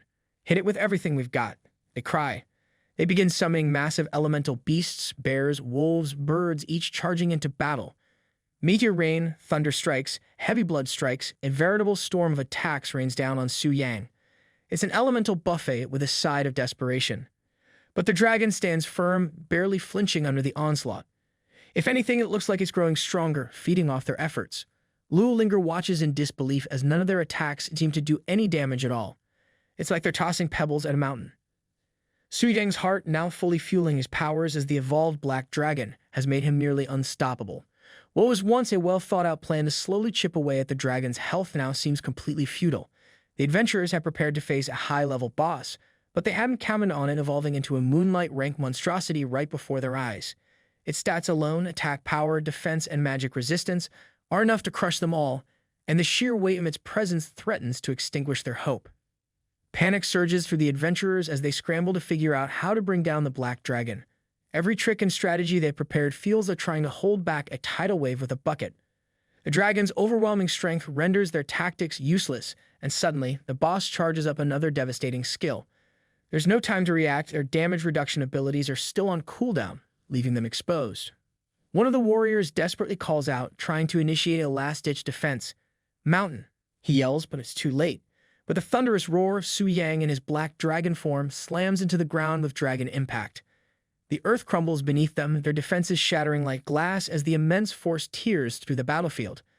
It's not just a hit, it's an annihilation. Screams fill the air as the shockwave leaves chaos in its wake. One of the team members, old Zhen, is down and someone shouts, desperately asking if they have a battle revival ready. But another shakes his head grimly. "Forget it, there's no saving us now," he mutters, the weight of hopelessness settling in. "Just prepare to die." Lu Linger, standing amidst the destruction, can't believe what she's witnessing. One hit nearly wiped them out, and the dragon hasn't even broken a sweat. Her thoughts race, trying to understand how this black dragon became so impossibly strong. Desperation fills her as one of her comrades pleads for her to escape. They know they're doomed, but at least she might have a chance to survive and report back. The frustration boils within her, but deep down she knows they're right. It's not easy to run away when your pride weighs more than your gear. With tears of frustration in her eyes, Lu Linger makes the difficult decision to flee, speeding off into the distance. She's not just running from the battle, she's running from the bitter taste of failure. Meanwhile, Su Yang, the dragon, watches her attempt to escape and can't help but find the situation amusing. Oh, so she thinks she can just leave. The dragon shifts, preparing to pursue, but before he can take off, a shout breaks through the chaos. One of the remaining adventurers taunts him, desperate to divert the dragon's attention. It's the kind of bravado that comes with knowing you're about to be turned into toast. The taunt works, and the dragon pauses, turning its attention back to the team. They rush forward, weapons raised, fully aware that they're marching to their doom. "At least let's take off a scale," one shouts, swinging wildly. Su Yang in dragon form sneers at their attempt, sacrificing themselves for a lost cause. How noble! With a flick of his wings, flames burst from his body, incinerating them in an instant. Their noble last stand lasts about as long as a snowball in a volcano. Su Yang grants their wish, though it's probably not the outcome they were hoping for. Meanwhile, Lu Linger urges her mount to go faster, her thoughts a whirlwind of frustration and humiliation. Losing is one thing, but losing this badly, that's a bruise to the ego that even time won't heal. How can she still consider herself a genius after this catastrophe? She races forward, trying to gather her thoughts. Who could possibly subdue a moonlight-ranked black dragon? Not her, not Asui Makiko, and maybe not even Su Yang. Just as she thinks she's putting some distance between herself and the battle, disaster strikes. A fiery blast from above hits her mount, sending her spiraling through the air. This is not how she pictured her dramatic exit. She crashes to the ground, her mind spinning as she tries to process what just happened. When she looks up, dread fills her. Towering above her is the massive black dragon, its shadow engulfing her like a nightmare come to life. No way, she thinks, realization dawning. Jutai and the others, it didn't even last a minute, and now it's her turn to face the full wrath of the beast. Because when you're on the run from a dragon, karma catches up quicker than your legs ever could. Summoning the last of her strength, Lu Linger commands her summoned beasts to charge at the dragon in a desperate attempt to hold it off. The beasts roar with defiance, but even their bravest efforts seem insignificant against the massive black dragon. Su Yang in his dragon form hardly notices their feeble attempts as he swats them aside effortlessly. Before Lu Linger can react, the dragon grabs her in its massive claw, lifting her off the ground. She struggles to break free, yelling for the dragon to let her go, but Su Yang only mocks her, tightening his grip. "You humans think you can subdue me." His words drip with disdain, and Lu Linger's heart pounds in her chest as the pressure increases. The dragon sneers, lifting her toward its mouth. This isn't just a fight anymore, it's a punishment for her arrogance. Her voice cracks in terror as the dragon brings her closer to what seems like her inevitable doom. This is the kind of fear that goes beyond battle instincts. Pure, raw survival kicks in. Suddenly, in a complete breakdown, Lu Linger starts wailing like a big baby. The dragon freezes, visibly confused. What's happening right now? Through her sobs, Lu Linger blurts out her deepest frustrations. She doesn't want to lose to Su Yang, doesn't want to disappoint her father, and most of all, she definitely doesn't want to be eaten by a dragon.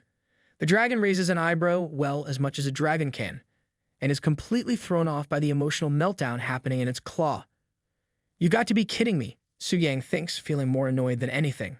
With a heavy sigh, the dragon loosens its grip slightly, but not enough to let her go. "Fine, I won't eat you, but don't think this gets you off the hook." Su Yang sneers, deciding to grant her a quick death instead. There's no room for mercy here, just efficiency. Without hesitation, the dragon roars and releases a massive fireball that engulfs her completely. The system notification rings out. Ding! You killed the 5th transformation, 130th level Beastmaster Lu Linger and gain experience. Su Yang, watching through the dragon's eyes, smirks with satisfaction.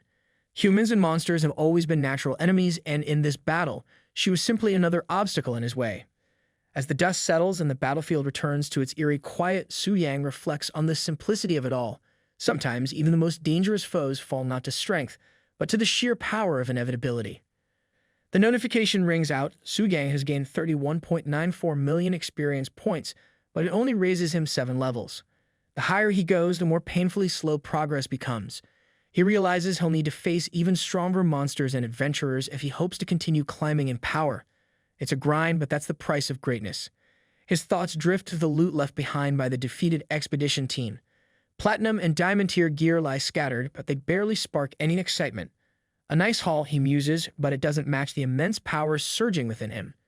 The energy coursing through him now far surpasses anything he's felt before, even greater than when he defeated the elf mage. With the added dragon blood essence, he feels invincible, as though his power could barely be contained. Something catches his eye amidst the loot, a gleaming moonlight tier ring embedded with the rare infinite stone. The stone's power removes level restrictions, a rare find indeed. He reaches for it, ready to analyze its potential, when suddenly, a force spins the ring in his hand. The air crackles with energy as the forbidden scroll floats into view, glowing with an untamed power. It's the Wrath of the Wind God, another forbidden spell. 2 powerful trump cards back to back. It's like finding not 1 but 2 golden tickets. Excitement builds within Su Yang as he realizes just how valuable his opponent's loot has become. Victory not only brought him experience, it's brought him immense power. Satisfied, he knows the news of the expedition team's defeat will spread quickly. For a while at least, no one will dare challenge him. He spreads his massive wings and flies off. The mission of the Black Flame Wings is complete for now. Meanwhile, the elf princess watches the sunset and the black dragon flying after its victory, thinking of the promise the black dragon made to her earlier. True freedom would come after all this. She wonders what that would even feel like. Su Yang teleports back into the room with his usual over-the-top confidence. He doesn't just enter rooms, he makes entrances. Startled, his maids rush to greet him, amazed at how fast he's returned. "Master, you're back," they exclaim, but Su Yang barely reacts to their excitement. It's tough being humble when you're this impressive. Glancing around, he notices the room has been fully repaired. A solid effort, but now for something more pressing.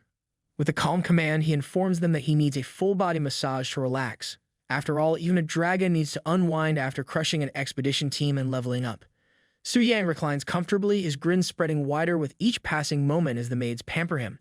It's the kind of luxury that makes victory taste even sweeter. He feels no rush, basking in the aftermath of his conquest, every muscle relaxing under their attentive care.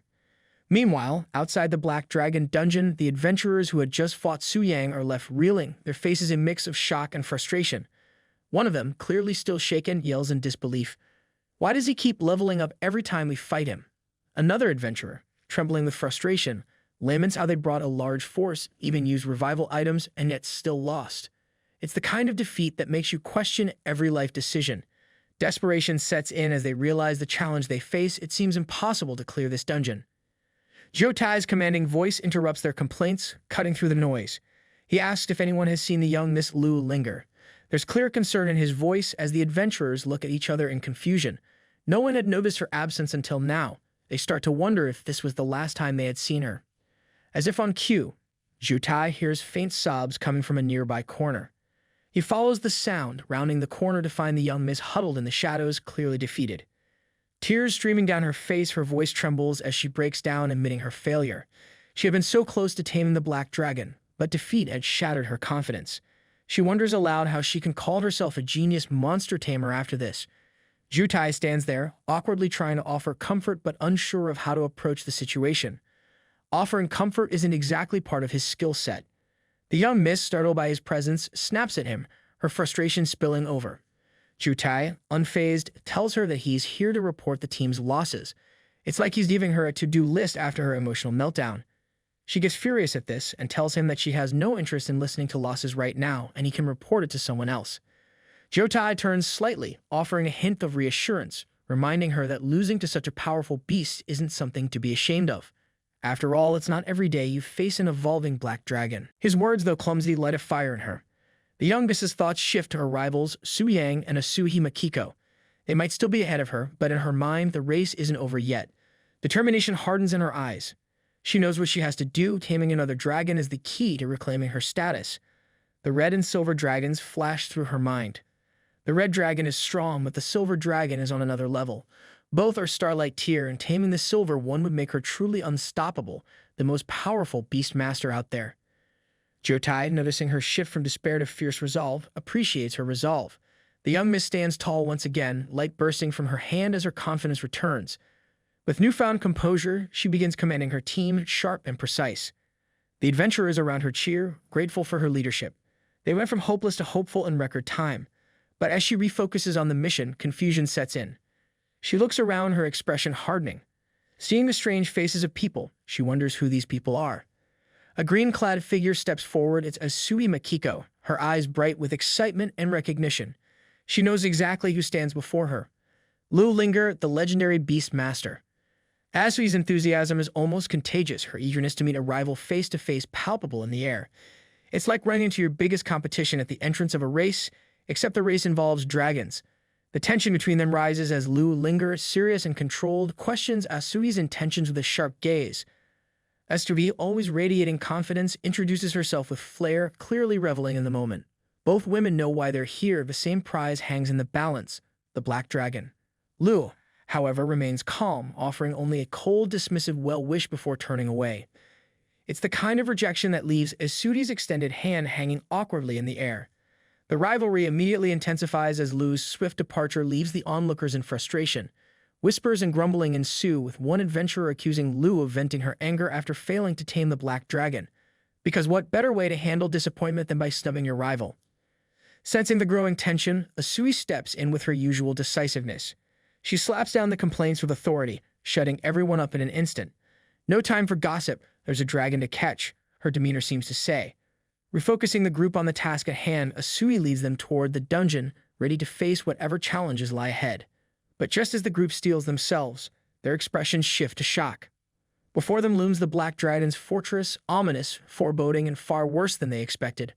The once Starlight tier dungeon has evolved into something far beyond their original assumptions, a Moonlight tier dungeon.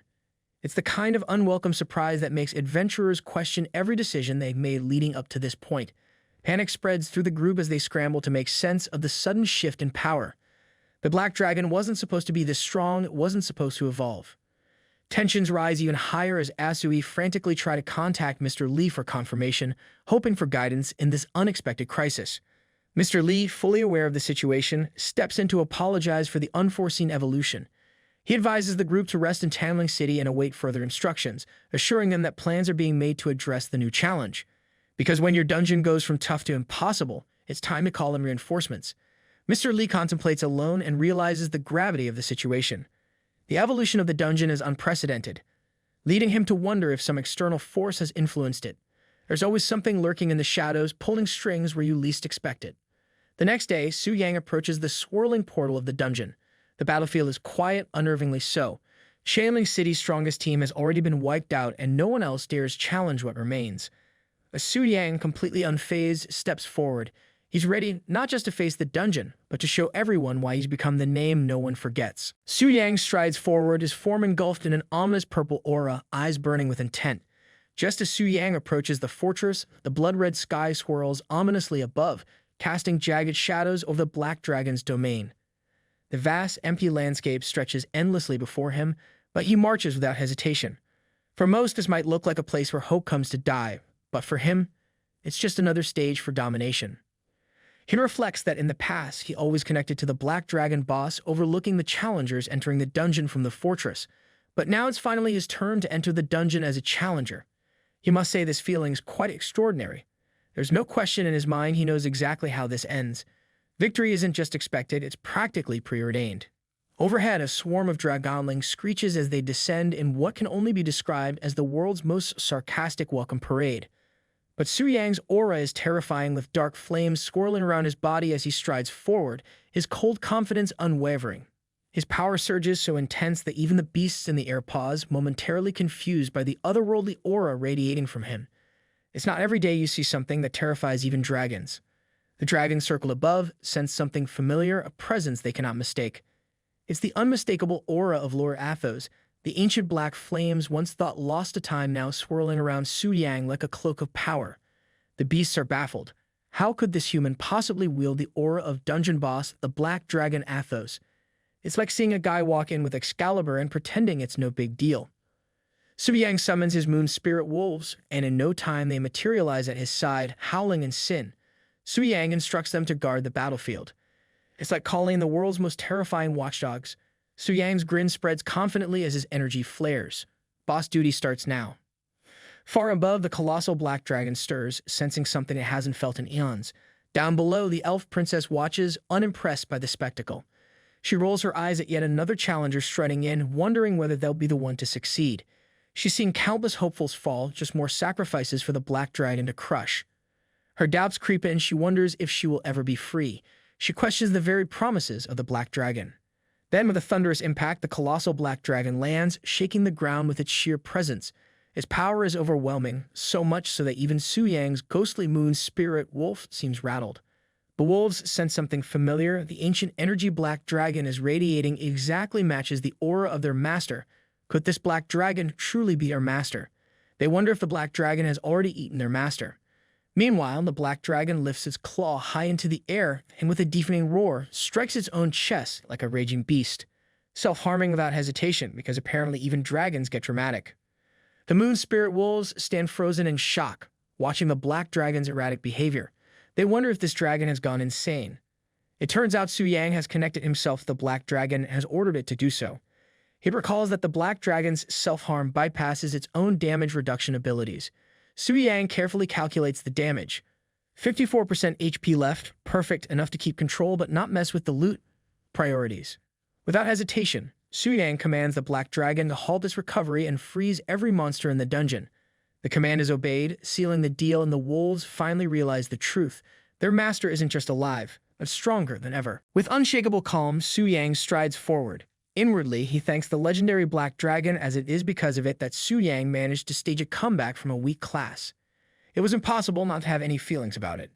But now there a whole new path open before him.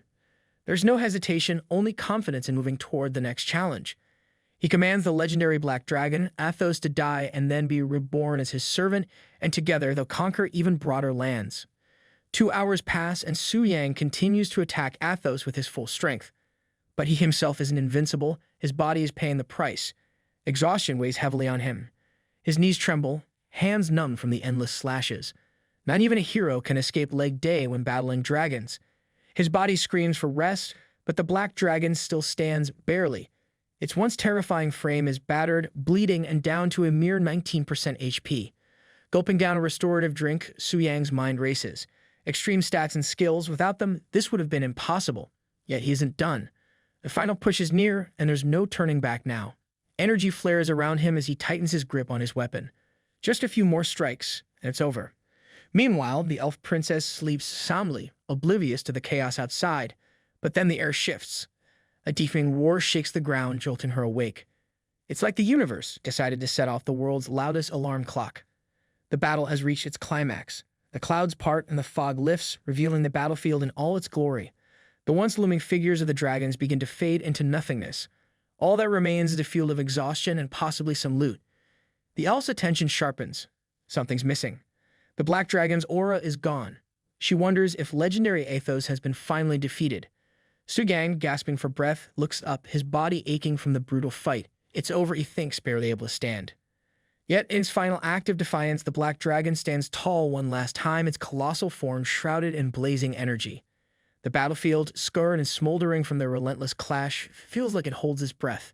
Su Yang, battered but unyielding, watches as the dragon's fiery form begins to fade, signaling the end of an era and the start of something new.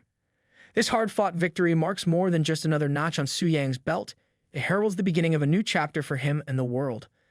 There's no going back after taming a dragon like Athos. Now it's all about moving forward with a legendary beast in tow. As the dragon's energy dissipates into the air, the system notifications flood in, confirming Su Yang's victory. The familiar ding of success has never felt so satisfying. The experience he gains is immense, 3 times more than anything he's ever earned before. The sheer volume enough to skyrocket him from level 79 to 80 in one fell swoop. Just as the dust settled, Su Yang's gaze fell on the black dragon's final drop, a weapon that gleamed with an otherworldly light. This wasn't just loot. This was the kind of find that makes you question if the game itself just cheated in your favor. He couldn't help but think, this is no ordinary weapon. With firm resolve, he reached out and claimed the dragon's final gift. Lifting the blade high, a surge of power pulsed through him, accompanied by a resounding boom as the weapon was pulled from the ground, shaking the very earth beneath his feet. This wasn't just a sword, it was the dragon-boned greatsword Devourer of Athos. The name alone felt like it belonged in the halls of legends. The weapon's description flashed before his eyes, revealing its immense strength and the terrifying devouring abilities it held. Each time he slayed a dragon with it, 10% of the beast's attributes would become his own. Basically, a buff for breakfast kind of situation. Gripping the hilt firmly, Su Yang commands the sword to drink. The battlefield doesn't just tremble, it throws a full-on tantrum as a massive explosion of energy erupts from the weapon, sending shockwaves rippling across the desolate landscape. The ground practically splits in awe. Su Yang can't help but marvel at the sword's true potential. It's not just about stats, it's a weapon that devours dragons and absorbs their attributes. Luxurious, terrifying, and definitely not something you'd let your newbie friend borrow. Su Yang contemplates the origins of the sword, realizing that the black flame-winged Athos wasn't just any dragon. No, Athos is the offspring of an ancient devourer, a legendary beast that packs a punch even in its juvenile stage. No wonder this dragon put up such a fight. It's got the bloodline of a valedictorian. The system clearly knew what it was doing when it handed Su Yang this weapon, and he's more than ready to put it to use. Just when he thinks victory can't get any sweeter, a system alert confirms his success in completing the Dragon Slayer's heart-unsealing task. The heart pulses with ancient power, granting him a 50% spirit boost, 100% strength increase, and the ability to ignore dragon talents with a ridiculous 500% damage boost. Oh, and as a cherry on top, he can summon past heroes through blood, because being merely strong is overrated when you can be a walking apocalypse. Su Yang smirks, fully aware of how overpowered he's becoming. He is basically a walking boss now. Before he can properly bask in his well-earned glory, another alert pops up. The system detects a boss co-op kill, triggering the generation of a boss minion. The colossal black dragon, Athos, reappears, looming over Su Yang. But this time, it's not an enemy. It's his. He has tamed the legendary black dragon Athos. Power surges through the air as the system confirms it. Athos, the fearsome beast, is now Su Yang's loyal minion. Without a moment's hesitation, Su Yang climbs onto the dragon's back. Who needs a sports car when you've got a black dragon to ride into the sunset? The battlefield blurs beneath them as they soar toward the fortress, cutting through the blood-red skies with all the flair of an action movie finale. Meanwhile, the elf princess watches in shock. The dragonkins have vanished and the black dragon has been defeated, but who could possibly have the strength to pull this off? And just as she tries to wrap her head around the impossible, she spots a shadow overhead. The ground shakes and a legendary black dragon appears, and there is Su Yang standing tall and proud on the dragon's back. It's the kind of entrance that leaves you questioning everything, including your own name. The elf princess watches in disbelief, but before she can process what's happening, Su Yang reaches out to her with a casual, fearless confidence, saying that he's here to rescue her. Su Yang lifts the elf onto the dragon's back with smooth precision, wasting no words, just pure action. The elf, completely starstruck, can barely comprehend what she's seeing. She asks him if he really tamed the black dragon. Su Yang stands firm, offering only a simple nod. The impossible is now real. The black dragon, once feared and deemed untamable, now obedient under the control of a human. The elf princess is speechless. No one, not even the most powerful elves, had ever come close to such a feat. Yet here is this boy casually riding the very beast that had crushed the hopes of countless warriors. She wonders if he is the legendary dragon slayer. She's still trying to process it when Su Yang snaps her back to reality, urging her to get on quickly. A bit taken aback, the elf blinks before following his instruction. Su Yang wastes no time. Hold on tight, he commands as the black dragon takes to the skies. The elf grips tightly, her fear almost palpable, but Su Yang remains calm, steering the massive beast effortlessly through the air. The kind of confidence that says, "I've done this 100 times and it's never gotten old." Glancing over his shoulder, he encourages her to open her eyes, and after some hesitation, she finally does. The view hits her like a shockwave. Mountains, clouds, and the endless skies stretch out before them, freedom, pure and unfiltered. Su Yang lets her soak in the moment, knowing it's not just the scenery but the feeling that matters. For the first time in a long while, she tastes real freedom. Glancing at the horizon, she whispers about how free she feels, as though every chain has finally been broken. Even the black dragon's eyes flicker as if it too understands the feeling, its gaze carrying a strange intensity. She wonders if it is yearning for the same freedom. Su Yang notices the look but doesn't comment, realizing the elf has misunderstood something. He keeps his focus on the portal ahead. Almost there, hang tight. Outside the black dragon's fortress, chaos reigns. Soldiers struggle to hold off wave after wave of monsters, their leader barking orders to keep fighting. But something catches his eye, something far beyond the usual battlefield madness. Su Yang, with his tamed legendary black dragon, makes his entrance, and chaos quickly turns to panic. Monsters they could handle, but a dragon, that's a different level of terror. One Knight freezes, his eyes wide, struggling to process what's unfolding above him. The black dragon's massive shadow looms over the battlefield, casting a blanket of fear across soldiers and monsters alike. This isn't just a battle anymore, it's a scene out of a nightmare, where the rules of what's possible just shattered. And Su Yang, calm as ever, rides that nightmare into reality. Because when you roll up with a dragon, everything else looks like child's play. As the black dragon landed with a thundering roar, the ground shook beneath their feet, sending ripples of fear through the already panicked crowd. Su Yang, completely in control, confidently steps forward and addresses the chaos. He didn't mean to cause a scene, but hey, what's a dragon without a dramatic entrance? His attempt to ease the tension doesn't quite land as gracefully as he hopes, but he's used to it. The elf behind him sighs. She tells him that the way he talks makes him sound like a villain, which, given his knack for entrances, isn't far off. Su Yang suggests heading to the Lord's mansion to figure out how to return her to the Elf Kingdom. But to his surprise, she refuses, shyly asking if she can stay with him for now. Internally, she's a mess, embarrassed by the unspoken vow she's made to herself to marry her savior, but externally, she's trying to keep it cool. Su Yang, however, reflects that he never had any intention of saving a princess. Now they'll be stuck with her, and let's face it, shaking off an elf with starry eyes isn't as easy as slaying a dragon. Deciding it's easier to just go with it, he agrees to let her stay. She playfully asks him how he managed to tame the black dragon, but Su Yang, always one to tease, keeps it a secret. He loves leaving her in confusion. It's practically his new hobby. Meanwhile, back in the city, the peaceful city skyline is shattered by a fierce roar that cuts through the air. Panic spreads quickly as the citizens scramble, fearing the worst. Lu Linger hears the roar too and immediately questions if the black dragon has somehow escaped its dungeon. How could a dungeon boss be outside its usual boundaries? She wonders, clearly rattled by the impossible. Jutai scrambles, just as confused, struggling to make sense of how this could be happening.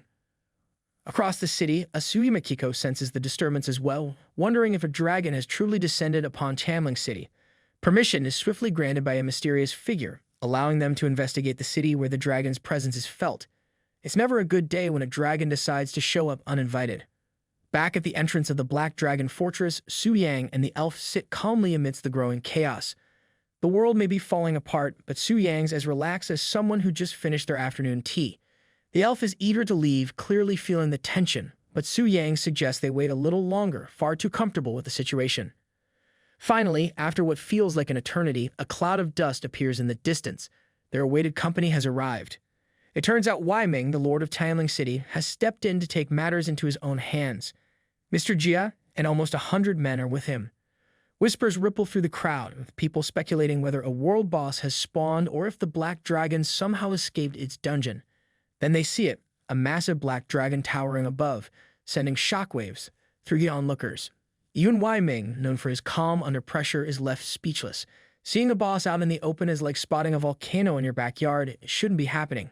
Yet here it is. Just as the group approaches the legendary black dragon, Su Yang greets Mr. Jia with a knowing smile, hinting at a long-standing connection.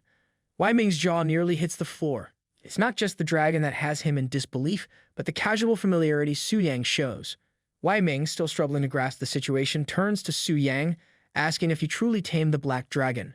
Su Yang, ever calm and confident, responds with a simple gesture. letting the dragon's presence speak for itself. As you can see, his posture says, "I'm riding it, aren't I?" Wei Ming, still not fully convinced, demands proof, because when a legendary dragon is standing in front of you, apparently seeing isn't enough.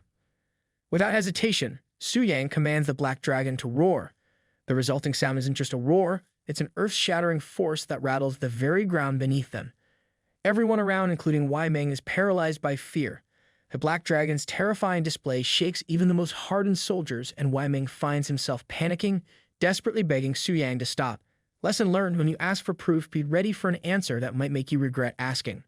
The elf princess, clinging tightly to the dragon in fright, scolds Su Yang for scaring her like that, but Su Yang, unfazed, simply grins. Who knew taming a dragon came with so much sass? Wei Ming, equally shaken, profusely apologizes for ever doubting Su Yang. He starts piecing together the puzzle. Could this dragon be the legendary secret dungeon egg, a rare find even after defeating such a beast? He is utterly baffled by Su Yang's strength. Taming a moonlight tier black dragon is unheard of, especially for someone so young. Suspicion begins to grow in his mind. Could Su Yang secretly be a powerful deity in disguise?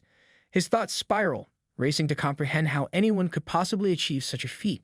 Even the Global Beast Taming Association, a group filled with powerful deities, has only one known dragon tamer. Yet here is Su Yang, casually strolling in with a dragon like it's no big deal.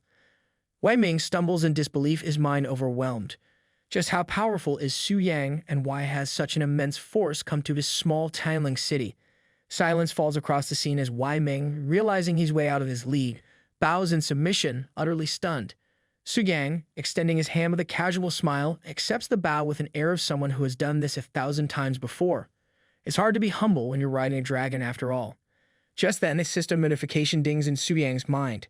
He successfully completed the first stage of his boss mission. But before he can bask in the moment, another alert catches his attention, a notification that the next stage boss has been located, much to his surprise. Because apparently, one legendary dragon just isn't enough for Su Yang's day. Wei Ming nervously apologizes to Su Yang. He assumes Su Yang must be a prominent figure from the Global Beast Tamer Association. Su Yang, however, just stares back, clearly confused by the assumption. If he's a member, no one gave him the memo. The advisor beside Wei Ming whispers that no major figures have been recorded arriving in the city recently, leaving Wei Ming wondering if Su Yang's visit was a secretive one, possibly off the books. The advisor briefly contemplates this, but dismisses the idea, thinking there's no teleportation record that could confirm such a secret arrival. Just as the situation seems tense, Asui Makiko bursts into the conversation with a wide, beaming smile, her enthusiasm catching everyone off guard. It's like someone opened a door and let a ray of sunshine into an awkward board meeting. Wei Ming and his advisor are thrown off by her sudden appearance, but Asui, completely unfazed, introduces herself as a beast tamer from Sakura country. Clearly amazed by Su Yang, she immediately starts asking him for advice on how to tame a dragon, because nothing breaks the ice quite like asking someone to spill their most powerful secrets. Su Yang is left speechless, staring at her boundless enthusiasm. There's a level of energy here he's not entirely prepared for. Asui continues, eagerly inquiring about his dragon taming methods before quickly realizing that dragon taming secrets are probably restricted to actual beast tamers. Su Yang, however, drops a bombshell on the group. He's not a beast tamer. The air practically freezes around them as the shock sets in. Wei Ming and the others are completely stunned. How could someone who isn't even a beast tamer manage to tame a black dragon, something not even the Global Beast Tamer Association could pull off? The black dragon, feared and considered untamable, was beyond even the most skilled tamer's reach, yet here Su Yang, a guy with apparently no membership card to the association, just casually did the impossible. Remaining calm as ever, Su Yang merely states that he has his own method, though he keeps the details under wraps. Because when you're taming legendary beasts left and right, a little mystery goes a long way. He then politely asks Wei Ming to inform the citizens in advance so they don't panic when he flies into the city on his black dragon. Wei Ming, still reeling from everything, quickly agrees to handle the announcement. It's not every day you have to calm an entire city down over an unexpected dragon flavor. As Wei Ming rushes to make arrangements, he finds himself struck by Su Yang's humility. Unlike the arrogant show-offs who flaunt their strength, Su Yang possesses true power but carries it with a calm, quiet confidence. It's in stark contrast to the usual look-at-me types who strut around pretending to be powerful. Su Yang, on the other hand, just flies in on a dragon and lets the facts do the talking. Asuhi, a bit hesitant, asks if she can report Su Yang's success to her teacher, who is a high-ranking member of the Beast Tamer Association. Wei Ming, eager to compare notes, chimes in, complimenting Asui's brilliance and noting how she rivals Lu Linger in skill. Su-yang notes that even Asui and Lu Linger are at same level. Their personalities couldn't be more different. It's like comparing a lightning bolt to a soft breeze, both powerful but worlds apart. Su-yang's curiosity is piqued, especially when Asui reveals that her teacher is one of the 9 heads of the association. She hints that someone of such high status might even seek Su-yang's guidance on dragon taming. Su-yang, who can't fathom the idea of advising the top-tier beast tamers of the world, is momentarily speechless. The thought of teaching professionals how to tame a black dragon when he's not even in their club. Ridiculous. He quickly excuses himself, telling Asui and Wei Ming that he has other matters to attend to, and suggests they can discuss things later. Before the awkwardness can grow, he makes his exit like a true hero, on dragonback. With a swift farewell, he mounts the black dragon and flies off, leaving Asui and Wei Ming stunned. It's the ultimate McDrop except with wings. Wei Ming turns to Asui, informing her that the taming of the black dragon has already been reported to Elder Li. He suggests that she return to the city to rest and continue their discussions later. Asui agrees but can't help daydreaming about taming her own dragon one day. Because, let's be honest, watching Su-yang just did wonders for her goals. Meanwhile, the black dragon soars through the sky, its massive form casting a shadow over the mountains below, a sight both awe-inspiring and terrifying for anyone watching. Far off, Lu Linger watches from a distance, her eyes locked on the black dragon's impressive silhouette. Annoyance bubbles up inside her, partly at the dragon, but mostly at herself. The idea that Su-yang actually tamed the black dragon, something she had deemed impossible, leaves her stunned. Though impressed, envy seeps into her thoughts as she realizes how much further she needs to grow. Determined, she vows to become stronger, to tame her own dragon, and to one day challenge Su-yang head-on. Because nothing says rivalry goals like wanting to out-dragon your competition. Meanwhile, back in Tanling City, an announcement is broadcasted to calm the citizens. They're informed that the black dragon boss has been tamed, and they're advised not to panic if they happen to see it flying overhead. It's not every day that a city has to reassure its citizens about casual dragon sightings. As the black dragon descends into the city, its massive presence stirs awe among the people. Conversations break out with onlookers buzzing about how such a powerful beast, once a moonlight tier creature, was defeated and tamed. They're left wondering what kind of superhuman could possibly pull off such a feat. Amidst the commotion, the maids in Su-yang's villa are minding their own business. One of the maids is working in the lawn with a broom in hand. Suddenly, the ground shakes as Su-yang lands the black dragon right in front of his house. The thunderous boom knocks the broom right out of her hands.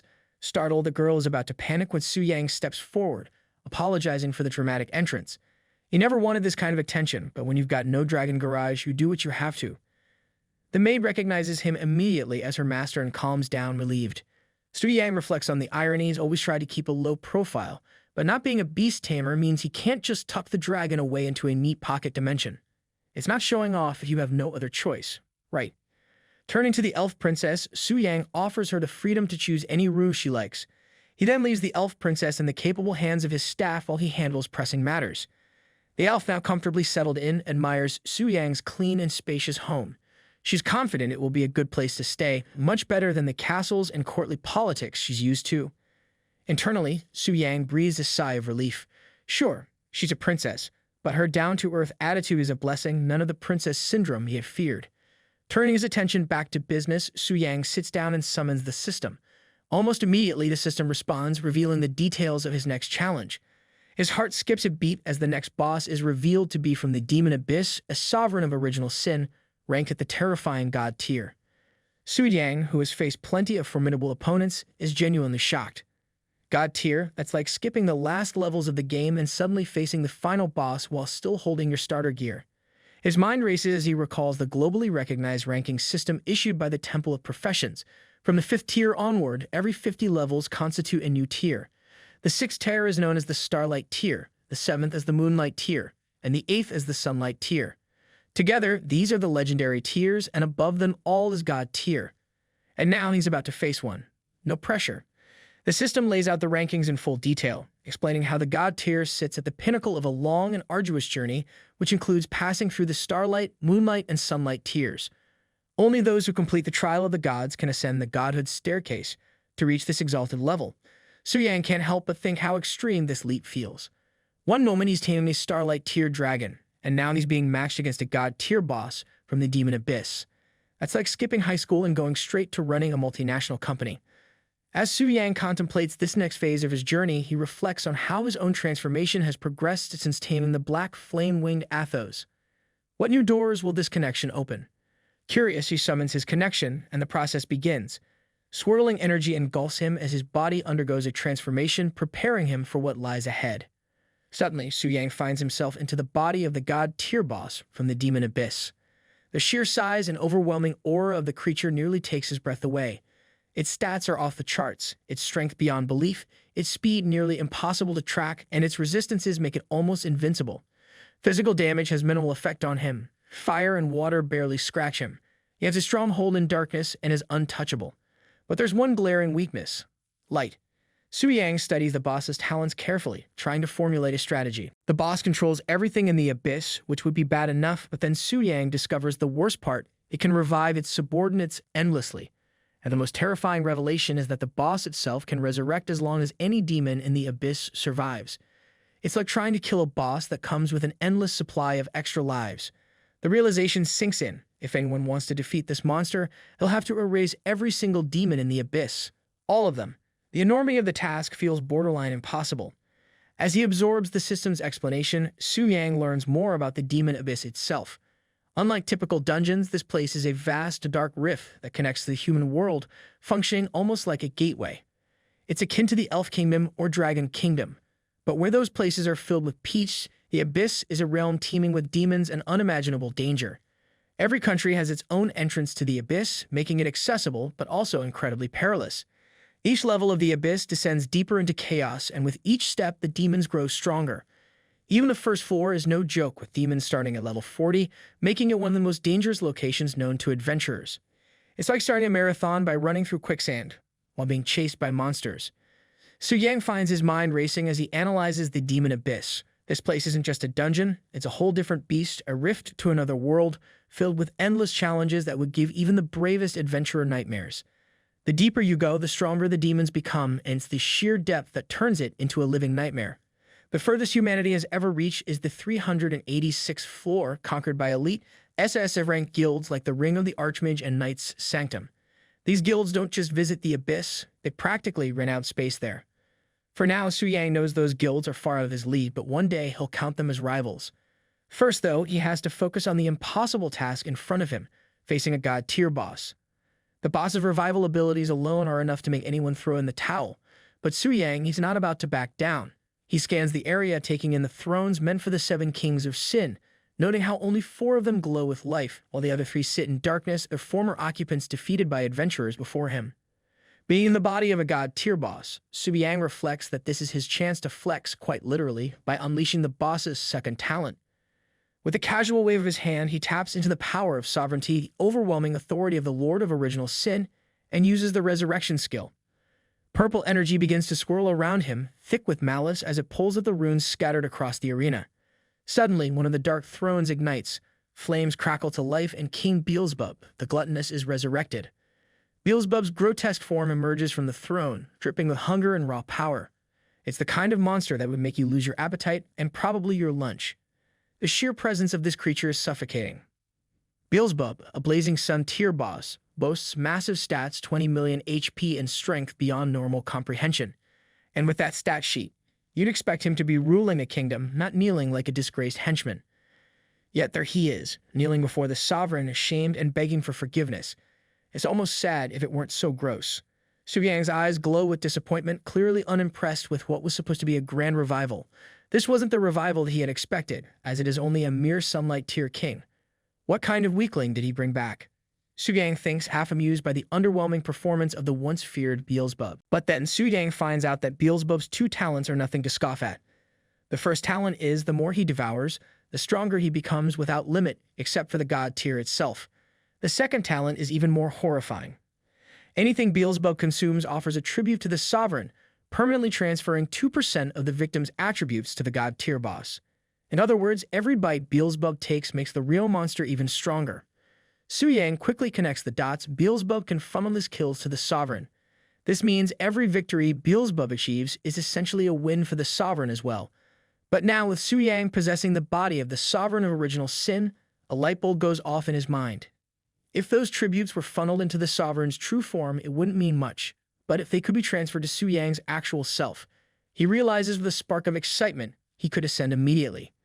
As Beelzebub grovels for forgiveness, Su Yang listens half-heartedly, more focused on the thrilling possibilities of this newfound connection. Suddenly, a knocking sound interrupts Beelzebub's pitiful plea, driving Su Yang's attention back to his own house. He reflects that he has to go back into his own body, but before he does so, he addresses the once feared king of gluttony, kneel before him, to go back to the abyss he guards and await his next summon. He adds that this time he must not disappoint him. Beelzebub, once feared across the realms by demons and humans alike, now looks more like a wit dog than a king. Kneeling before the sovereign of original sin, he humbly submits to his master's command. It's almost pitiful, like watching a once mighty lion reduced to a house cat. Inside, Beelzebub is overwhelmed, reflecting on how even lust and greed have fallen, yet the monarch chose to resurrect him first, without punishment. In his mind, he's singing praises, convinced the sovereign holds him in the highest regard. Talk about delusions of grandeur. He vows to make the humans pay and offer the greatest tribute to the king. The system promptly activates its omniscient monarch authority, sending Beelzebub back to the 100th layer of the demon abyss. Su Yang, still connected to the sovereign's power, reflects on this detail. The 100th layer, so Beelzebub was resurrected to guard his old stomping grounds. Of course, they resurrect the weakest of the 7 great demon kings. Luck of the draw, I guess. Su Yang shakes his head, bemused by the situation. Disconnecting from the system, Su Yang returns to his own body, sitting cross-legged on the floor of his home. Shifting from being an all-powerful demon lord back to regular life is like waking up from the wildest dream. One minute you're controlling armies, the next you're thinking about what to have for lunch. He reflects on how exhilarating it feels to take on the form of the sinful lord. That level of absolute control, the sense of ruling everything with just a flick of the hand, it's dangerously addictive. No wonder so many ancient rulers fought tooth and nail for power. Su Yang can't help but wonder when, if ever, he'll reach that same level of dominance. After all, who wouldn't want to wake up feeling like a boss every day? Before he can sink too deep into his thoughts, a persistent knock on the door snaps him back to reality. As much as he'd love to daydream about ultimate power, there's always someone meaning something typical.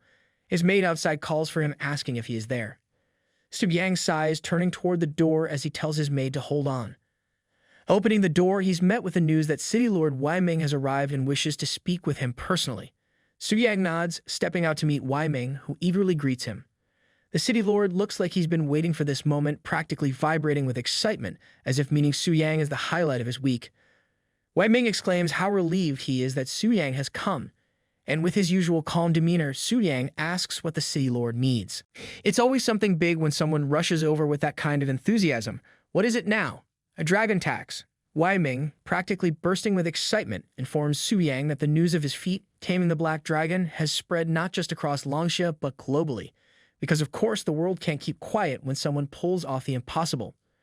Su Yang listens as Wai Ming explains how his achievement has caused a huge sensation in the world of beast tamers. The symbol of the black dragon illuminates the room, glowing in the background as a constant reminder of Su Yang's monumental accomplishment. It's like the room itself is ready to throw him a parade. The announcement from the Global Beast Tamer Association is clear. Taming such a legendary creature has shattered previous assumptions about what's possible in the field. This marks a significant milestone in the history of beast taming. However, as with all groundbreaking feats, the world remains skeptical. Of course, there are always those who say, "Pix or it didn't happen." Wai Ming continues, mentioning that many experts didn't witness the event firsthand, which has led to lingering doubts. To address this skepticism, the Global Beast Tamer Association has issued an official statement, and one of its top leaders, currently in Longxia, is preparing to meet Su Yang, the so-called beast taming genius. Su Yang, feeling the weight of this sudden attention, asks when this leader will arrive. Wai Ming tells him they should arrive soon. Just what Su Yang needs, VIPs coming to inspect him like he's a museum exhibit. The sudden global spotlight makes Su Yang uneasy. Knowing the top figures in the Beast Tamer Association aren't easily impressed. These people have tamed creatures he hasn't even heard of, and now they're coming to scrutinize his work. No pressure, right? Meanwhile, at the Tanling City Transport Hub, Lu Linger and her subordinates try blending into the crowd. Unexpectedly, Lu Linger is avoiding the VIP passage, preferring to move discreetly with the masses. It turns out an important figure is about to arrive here. As tension builds, whispers spread like wildfire through the area.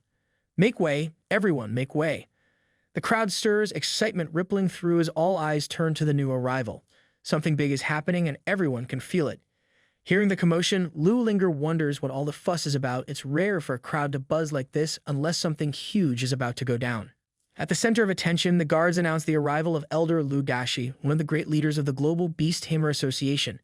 His presence causes a stir, and the crowd parts eagerly to make way for him. Elder Lu Dashi greets the onlookers with humility, apologizing for any disturbance his arrival may have caused. As if anyone's actually bothered, half the crowd looks like they're about to ask for his autograph. His reputation as one of the most respected and mysterious figures in the beast-taming world only adds to the air of awe around him. With his calm and dignified aura, Elder Lu quickly becomes the focal point of the entire area. It's not every day you get to see a legend in the flesh, after all. People whisper excitedly that it's a rare sight to see him in person, and the buzz only intensifies when he addresses Lu Linger, the young lady from the Tianyi Pavilion, expressing surprise at seeing her there. They exchange pleasantries, and even Elder Lu shows clear respect for her position in the world of beast tamers.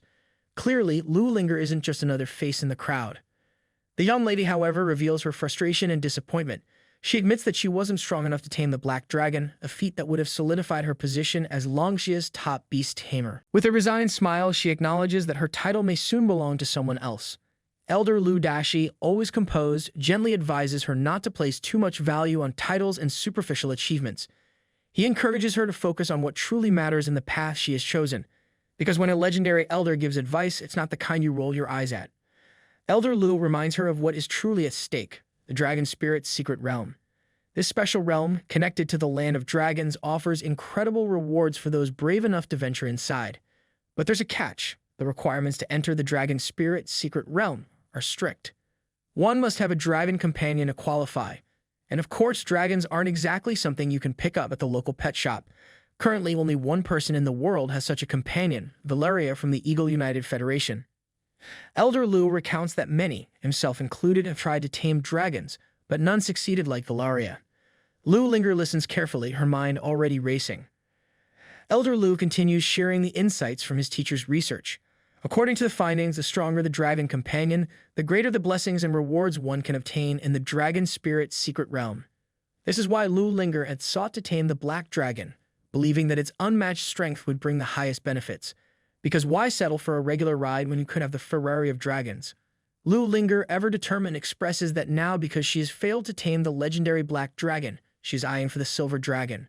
While not as formidable as the black dragon, it still leaves above the red dragon in terms of potential. It's a step down, sure, but still a worthy challenge, and definitely more manageable than the death wish that is taming a black dragon. Elder Lu advises her to be patient, reminding her that the Tianyi Pavilion has already secured the white dragon's secret realm, a significant achievement in itself. He suggests that instead of rushing into another attempt, she should join him to meet the mysterious beast-taming genius who has captured the world's attention. But just as quickly, Lu Linger suddenly remembers something urgent and rushes off, clearly uninterested in meeting Su Yang. Because when you're on a mission to prove your own strength, running into someone who just casually tamed a black dragon isn't exactly on your to-do list. Her pride keeps her focused on her own plans, and Elder Lu watches her depart with a knowing smile, amused by her strong sense of independence. Meanwhile, Wei Ming and Su Yang prepare to meet this mysterious genius, the man of the hour who, unbeknownst to them, is already in their midst. Just then, they hear a powerful roar that can only mean one thing: the arrival of the Elder. But just as he's about to land with all the grandeur he envisioned, Su Yang's legendary black dragon opens its eyes, fixing a sharp, menacing glare on the flaming beast. The reaction is instant. The flaming beast halts mid-air, frozen in shock. You could practically see its thoughts. Nope, not today. The fear of the black dragon engulfs the flaming creature, paralyzing it. Then, with the kind of authority that only a dragon of legend can command, the black dragon lets out a mighty roar, sending a shockwave that rattles the very air around them. Elder Lu, for all his grandeur, barely holds on as his mount struggles to steady itself. It's the kind of moment where you realize your fiery and majestic beast is basically a nervous cat in front of a lion. Realizing that his flaming beast is nothing more than a piece of shit, Elder Lu abandons the idea of landing on his beast entirely. Better to spare what little dignity remains. He leaps off and lands himself, trying to salvage the moment. Wei Ming introduces himself, politely greeting Elder Lu and pointing out that Su Yang is the genius tamer who mastered the black dragon, in case the glowing, legendary dragon wasn't enough of a clue. Elder Lu's eyes light up in genuine amazement. For once, even he is caught off guard. The idea that someone so young could tame a black dragon is almost too much to believe. He praises Su Yang, remarking that such a feat is nothing short of remarkable. The young are destined for greatness, he reflects, clearly impressed. Su Yang, ever humble, brushes off the praise, downplaying it as mere luck, as if taming the most dangerous creature in the world happens by accident. Elder Lu laughs heartily, telling Su Yang there's no need for modesty. You're the first to tame a black dragon, be proud. With a nod, Elder Lu makes a surprising offer, an invitation to join the Global Beast Tamer Association. But Su Yang hesitates and Elder Lu immediately picks up on it. Concerned, the elder asks if something is troubling him. Su Yang sighs, knowing this conversation is going to take a turn. He informs Elder Lu Dashi that he isn't actually a beast tamer and therefore can't join the association. You could almost hear a record scratch. Elder Lu, completely taken aback, blurts out in disbelief, "Wait, what? Not a beast tamer?" Su Yang, calm as ever, confirms it, showing his ID, level 80, Magic Spirit Weapon Warrior. See, I'm not joking. The look on Elder Lu's face is priceless as the realization hits. A warrior.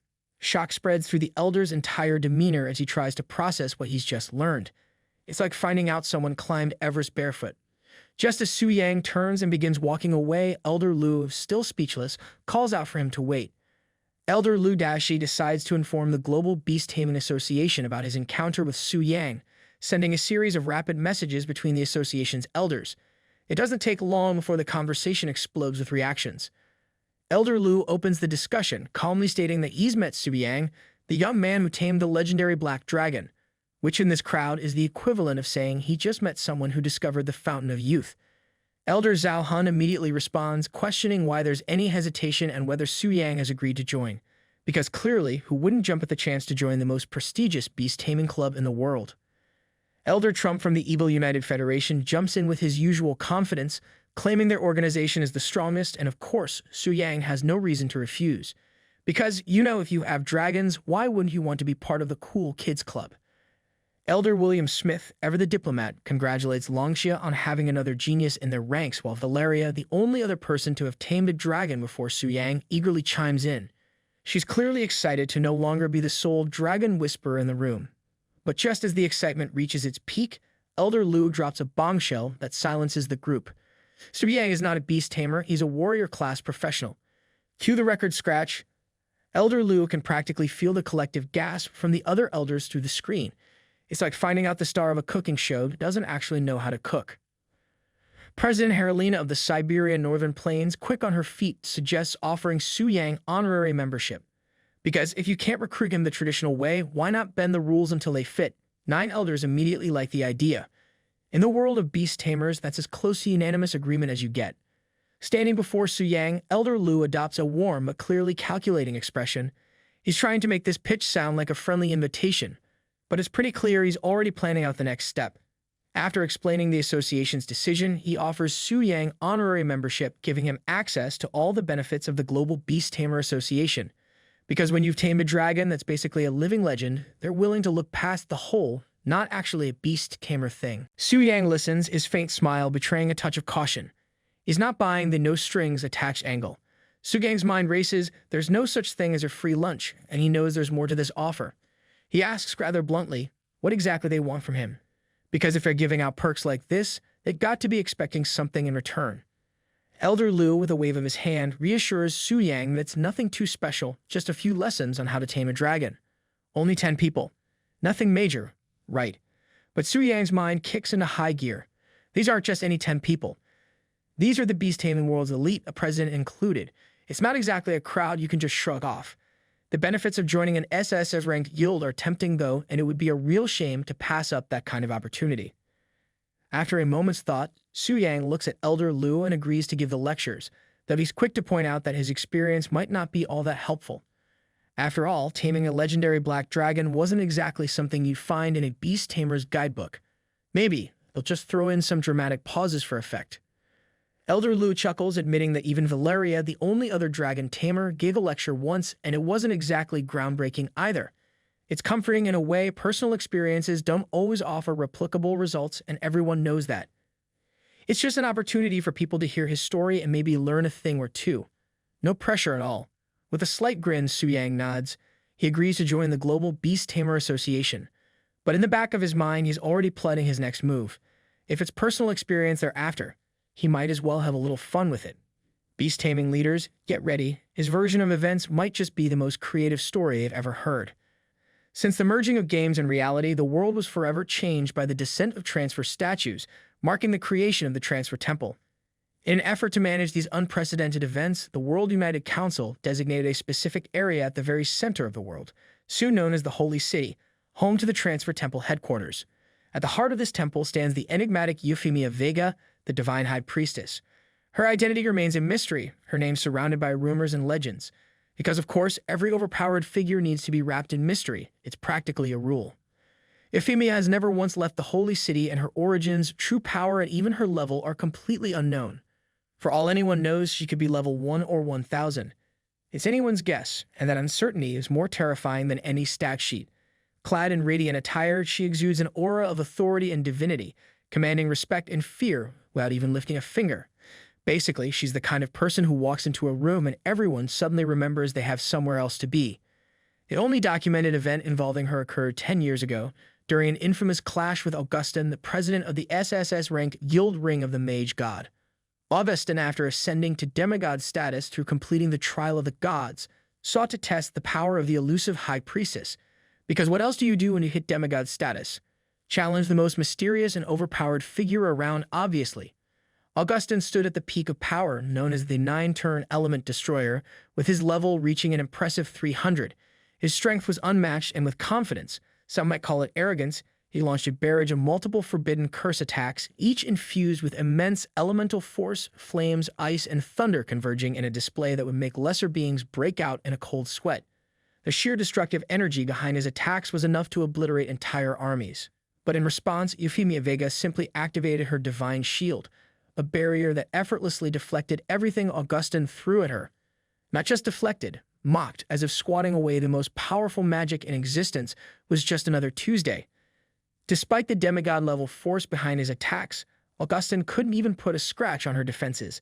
The Divine High Priestess didn't flinch, didn't break a sweat, and certainly didn't seem impressed. The result was clear and undeniable. Augustin, one of the most powerful beings on the planet, couldn't touch her. Since that day, no one has dared to challenge the Transfer Temple's authority, and Euphemia Vega's legend has only grown. In the present, Euphemia Vega, the Divine High Priestess of the Transfer Temple, stands tall in her sacred chamber. Her golden mask hides her face, but not her overwhelming power. An alert has been raised, signaling a grave anomaly. The demon abyss, long dormant, has begun stirring. The news is shocking. The slain king of gluttony, Beelzebub, has somehow reappeared. Star-ranked bosses aren't supposed to return from the dead, especially not ones who've been thoroughly defeated. This violation of the fundamental laws of their world sends a chill through the temple, for these rules had never been broken until now. Euphemia's eyes narrow beneath her mask, the reality of the situation setting in. Star-ranked bosses don't just pop back into existence like they're on a holiday rotation. In silent prayer, she beseeches the holy statue for guidance, calling upon the divine light to help her witness the darkness looming below. As the chamber dims, the blessing she seeks is granted. Her eye of insight is illuminated, allowing her to see beyond the physical plane, piercing through space and time itself. Her vision zooms past the layers of the world, focusing on the darkest depths of the demon abyss. It's not exactly a vacation spot unless you enjoy towering monuments of despair and the constant threat of being devoured by ancient sins. Winged figures stand ominously before these towering structures, grim reminders of the trials ahead. Currently, the deepest raid record stands at 386 levels, but every 100 levels, a king of sin emerges. At the 100th level, the grotesque form of gluttony, Beelzebub, looms large once again. Further down at the 200th level, lust as Moya waits in shadow, while the 300th level holds greed, Mammon. They were supposed to be defeated, locked away in some eternal hellhole. And yet somehow, gluttony has revived, leaving only 2 thrones dim and unclaimed. The situation just went from bad to who messed with the world's coding. Euphemia's eye of insight strains to understand the full nature of the magic flowing from the abyss. Even with all her divine power, there's something off, something deeper than what she's ever encountered. The sheer magnitude of the magic pouring forth is bottomless, causing her to mutter in disbelief. This isn't just a power surge, this is the kind of dark magic that makes you reconsider your life choices. With renewed resolve, Euphemia raises her gleaming staff, its radiant blue crystal glowing with divine energy. She commands the evil to reveal itself before the holy light, because when the divine high priestess tells you to show yourself, even the darkness better listen. With a fierce shout, she strikes her staff down and a swirling black portal opens, revealing a figure. As the portal swirls, revealing a distorted form, Euphemia's heart skips a beat. Through the haze of dark magic, she stares at what appears to be a human figure, yet twisted and corrupted beyond recognition. This shouldn't be happening. A human. In the depths of the demon abyss, it's like finding a goldfish in a volcano. The sight of the dark figure leaves her breathless, her thoughts racing as she realizes the implications of what's before her. Whatever or whoever this is, the balance of the world has just been shaken. Suddenly, the atmosphere shifts, the very air growing heavy with tension. A voice booms through the abyss, shaking the ground beneath Euphemia's feet, asking who dares spy on her king. The force of the voice is enough to make the holy chamber tremble. The air ripples violently, and from the shadows emerges Lucifer, the queen of sin, Pride herself. Because of course, when Pride shows up, she brings enough ego to fill an entire dimension. Lucifer commands Euphemia to be gone. In a heartbeat, Lucifer raises her sword. With one swift motion, she unleashes a devastating beam of energy aimed directly at Euphemia. The High Priestess reacts instantly, summoning her divine shield and shouting her command for protection. The beam collides with the shield, but the sheer force of the attack sends her reeling. It's like trying to block a freight train with an umbrella, technically possible, but not recommended. Gasping, her wings flare out as she struggles to regain control midair, but Lucifer's power is overwhelming. Lucifer looms above her, cold red eyes burning with a godlike intensity, the kind of eyes that make you reconsider whether facing her was the best decision of your day. Euphemia's eye of insight, flickering from the strain, finally fades. It's as if the universe itself decided, nope, this is above your pay grade. The High Priestess mutters, acknowledging the dispelling of her greatest tool. Her power, overwhelmed, is swept away like dust before a storm. Lucifer, unmoved, stands tall with her black wings, casting a shadow so dark it swallows the light around her. She exudes the kind of confidence that comes from knowing you're always the strongest one in the room. Glancing around, Lucifer scoffs, her voice dripping with disdain. Did her opponent flee? How predictable. Kneeling before a shadowy figure that remains hidden in the depths of the abyss, Lucifer bows her head, a rare sign of submission from the Queen of Pride. Even Lucifer has someone to answer to, a thought terrifying in itself. She speaks with reverence, apologizing to her exalted king for her failure, admitting she was careless enough to allow someone to spy on him. Her crimson eyes glow with wicked delight as she smiles, the kind of smile that signals nothing good is coming. She softly whispers to the figure, her voice filled with longing, wondering aloud when she will be able to hold his face again. Defeated, Euphemia begins to vanish. Her voice trembles and she barely managing to whisper, a god-ranked enemy. The words sound ridiculous, even to her. It's like realizing you've been playing the tutorial all along and the real game just hit New Game Plus without asking. The whole situation is so far beyond anything she's faced before. Her mind spins, trying to make sense of it all. Being served by god-ranked kings of sin, that's like finding out your neighbor not only owns a dragon, but the dragon also pays rent on time. Later, the booming sound shakes the world. A massive golden light explodes from the heavens, glowing like the universe just decided to flip on the world's biggest flashlight. Even as Euphemia fades, she stares up at the sky. She wonders if this a world announcement. Her heart races, knowing it can't mean anything good. The sky opens, and the announcement appears, World Boss. Monarch of the deadly sins has appeared in the deepest abyss of the demon abyss. Across the globe, adventurers freeze mid-quest, some spilling their healing potions, others probably regretting all those times they skipped boss raids for sleep. Carolina, president of the Global Beast Taming Association, pops up on everyone's feed with that annoyingly confident tone. She's all smiles as she explains the stakes. Defeating the monarch of the deadly sins, who commands all 7 of the Sin Kings, gives players the chance to obtain the legendary Sin Reversal series weapons, artifacts so rare and powerful that even the most hardened players perk up. The kind of weapons that make you wonder if they come with a do not use on Mondays warning. Then Augustin, the ever-serious mage god, chimes in with his usual flair for drama, explaining how critical these weapons are. You'll need them if you plan on even scratching the monarch. He mentions the higher the transfer star rank, higher is the drop rate. Finally, Tang Zhan, the loud and proud president of the Undying War Domain, crashes into the conversation like he's announcing the final boss at a wrestling match. Defeating this world-class boss, he says, will unlock the next expansion, Ascend the Divine Ladder. Because nothing says, good job defeating Hellspawn like climbing into the heavens for a rematch. Stay tuned, he adds. Oh sure, Tang Zhan, like everyone's not already sweating buckets over the prospect of fighting a god-ranked monster. Some players are practically vibrating with excitement, while others are already typing looking for group faster than they've ever moved in-game. Meanwhile, Su Yang stands in front of the Grand Cathedral, processing all this. He wonders if he has just become a world-class boss. Bai Ling, still grappling with the sheer magnitude of the unfolding events, exclaims, "This is huge." Elder Lu Dashi turns to Su Yang, looking slightly awkward. He explains that he has to leave for a bit, as the president of the Global Beast Tamer Association is calling him into a meeting. Apparently, even in a crisis, there's paperwork and meetings to attend. Lu assures him that he's already completed the membership process so they can catch up later if anything comes up. Su Yang waves him off with a smile, the kind of no worries that only someone who's now a world-class boss can pull off. Just as Elder Lu leaves, Bai Ling, standing beside Su Yang, speaks softly, her concern evident. "Brave hero, with all these anomalies happening recently, what's going on in this world?" Su Yang places a reassuring hand on her shoulder, telling her not to worry because nothing says it's fine like standing next to a guy who just realized he's the boss everyone else will be hunting. She gives him a small, relieved smile, trusting in his strength. Su Yang, ever the confident strategist, smirks as he gazes ahead. His mind is already spinning faster than a player on double XP weekend. He knows the major SSS guilds are undoubtedly mobilizing by now, and it's only a matter of time before the monarch of the deadly sins becomes their target. But before the chaos erupts, he needs to make his own preparations, because if there's one thing Su Yang isn't going to do, it's wait around and be raided like some NPC. His thoughts narrow with laser-sharp focus.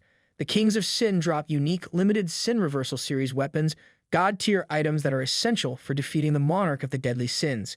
And because when it comes to endgame loot, Su Yang is more determined than a loot goblin in a dungeon raid. These weapons could provide a massive boost to his already considerable power. After all, who wouldn't want an artifact that sounds like it could reverse sins?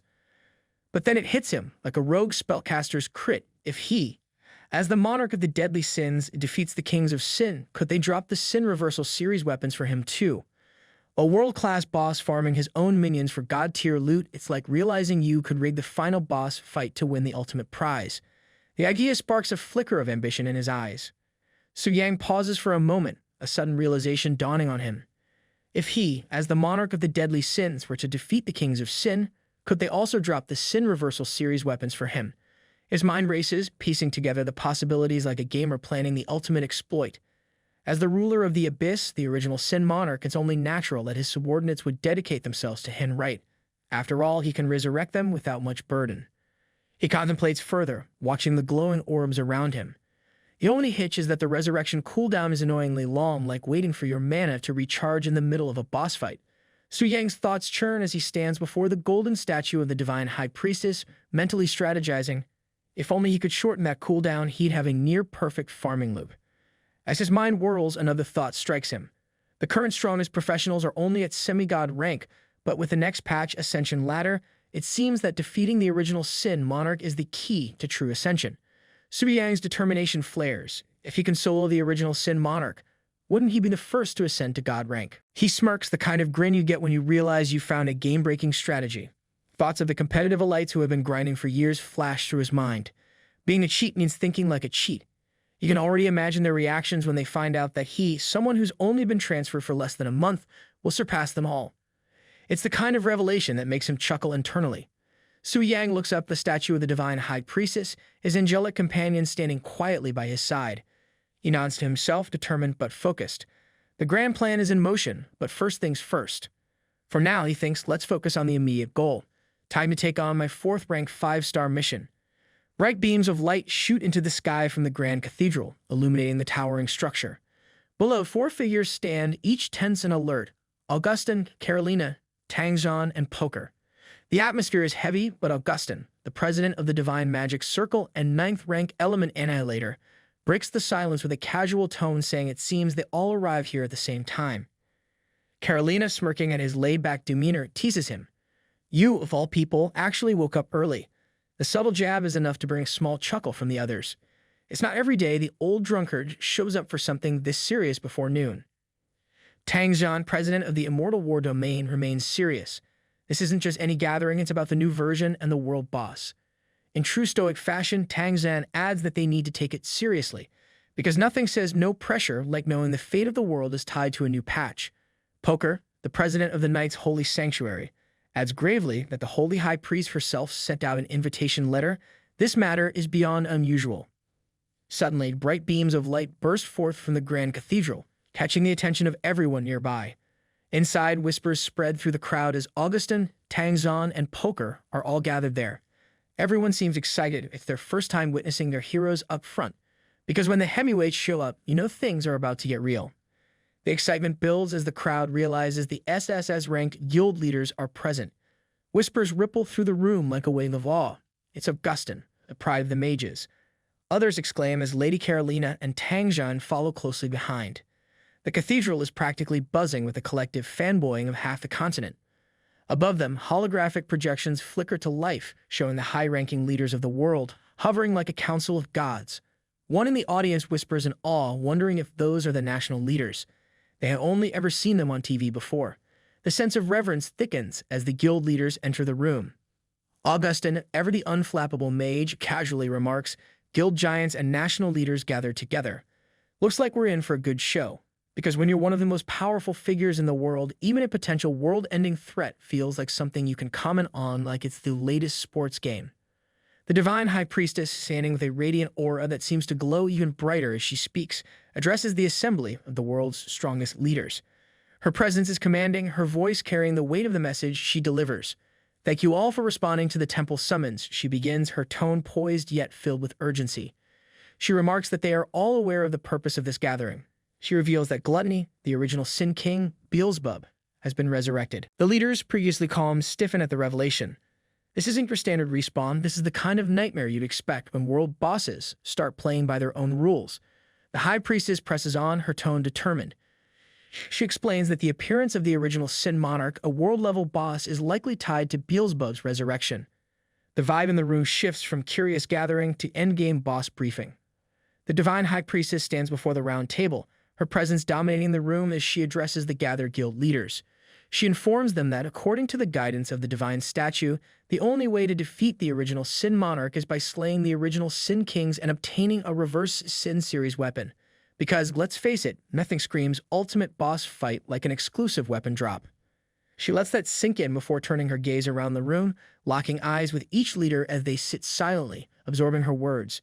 She drops another crucial detail: the final blow against each king of sins must be dealt by a high star rank transfer to increase the probability of obtaining the coveted weapon.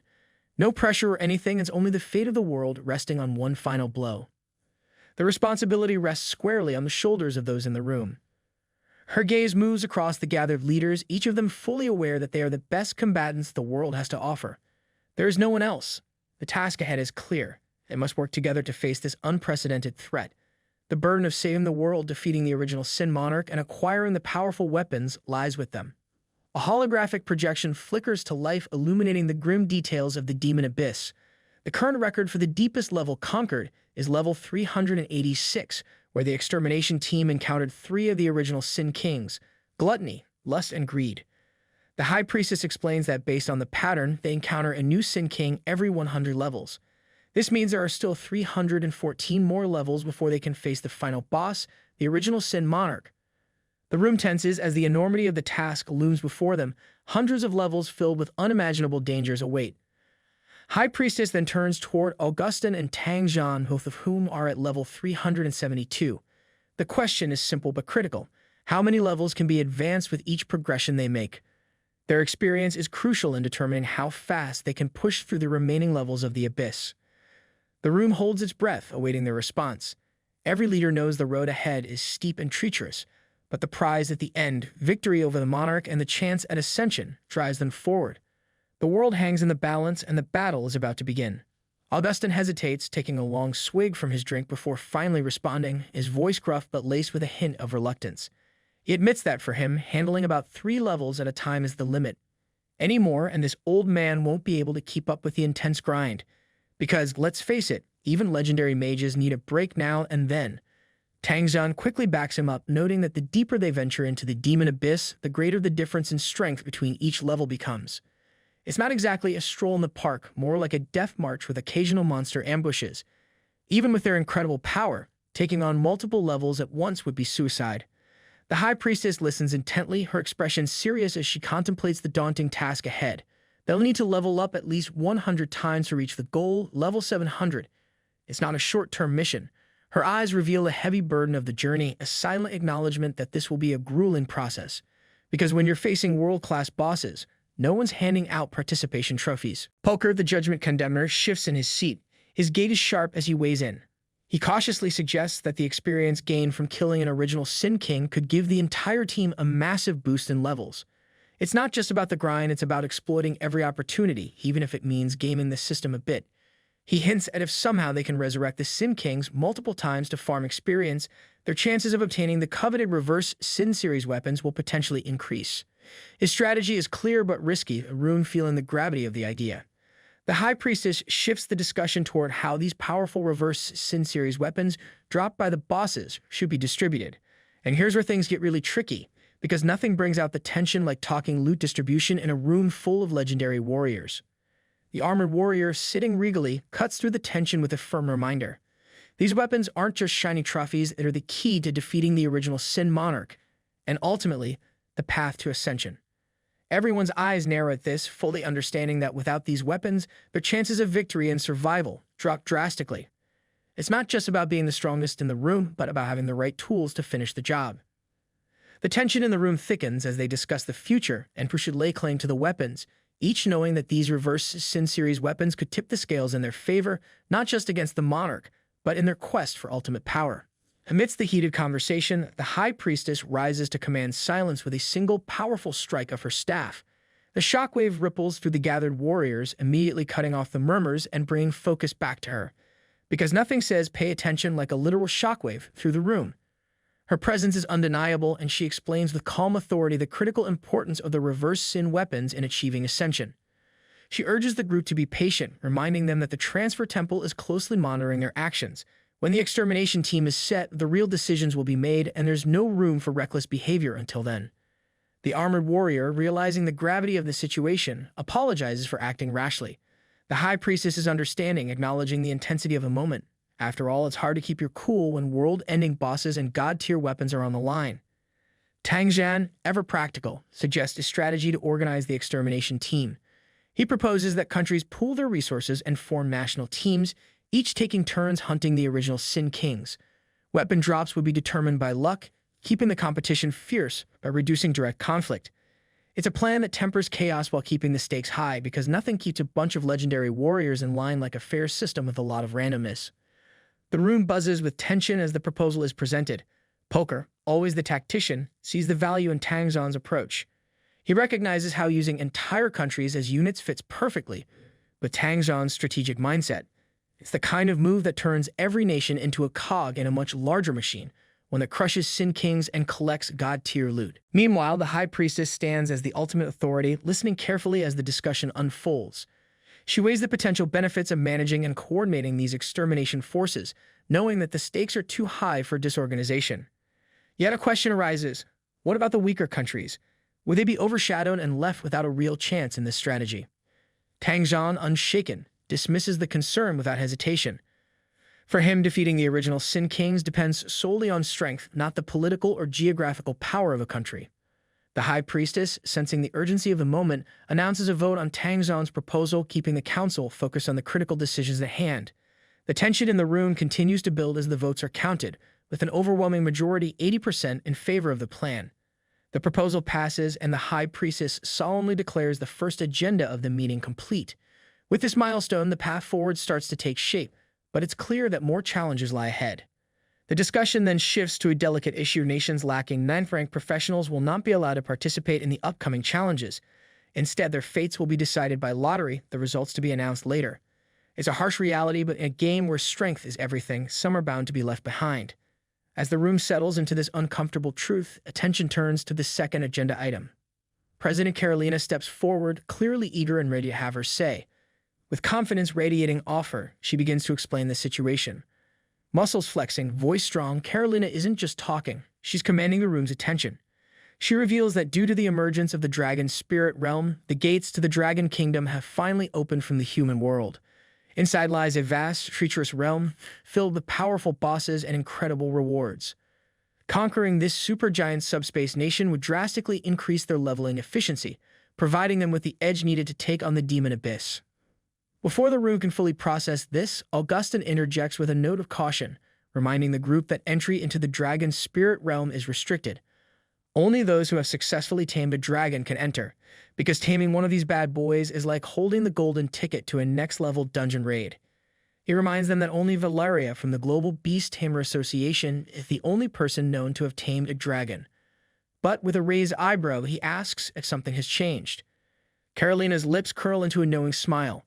Of course, she's been waiting for this moment, the dramatic reveal. She confirms the rumors that the council has been buzzing about.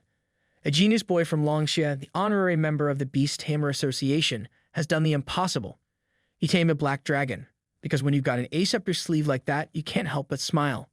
Before Carolina can continue, a voice rises from across the room, the armored one interrupting with skepticism. The question is pointed: if this kid tamed a black dragon, shouldn't he be a regular member or even a leader of the association? Why is he only an honorary member? Honorary memberships, after all, are usually reserved for non-tamers. Carolina's voice cuts through the noise, sharp and clear. She reveals the full truth. Su Yang isn't a beast tamer. He's a warrior-type professional. The council's reaction is immediate. Shock, disbelief, and confusion ripple through the room. Because who would expect a warrior, of all people, to tame the most legendary of creatures? As the weight of this revelation settles in, the room goes silent, everyone trying to wrap their heads around what they've just learned. This changes everything. The presence of a warrior in possession of such a powerful beast disrupts the very expectations the council had set, leaving them to wonder just how far Su Yang's power could go.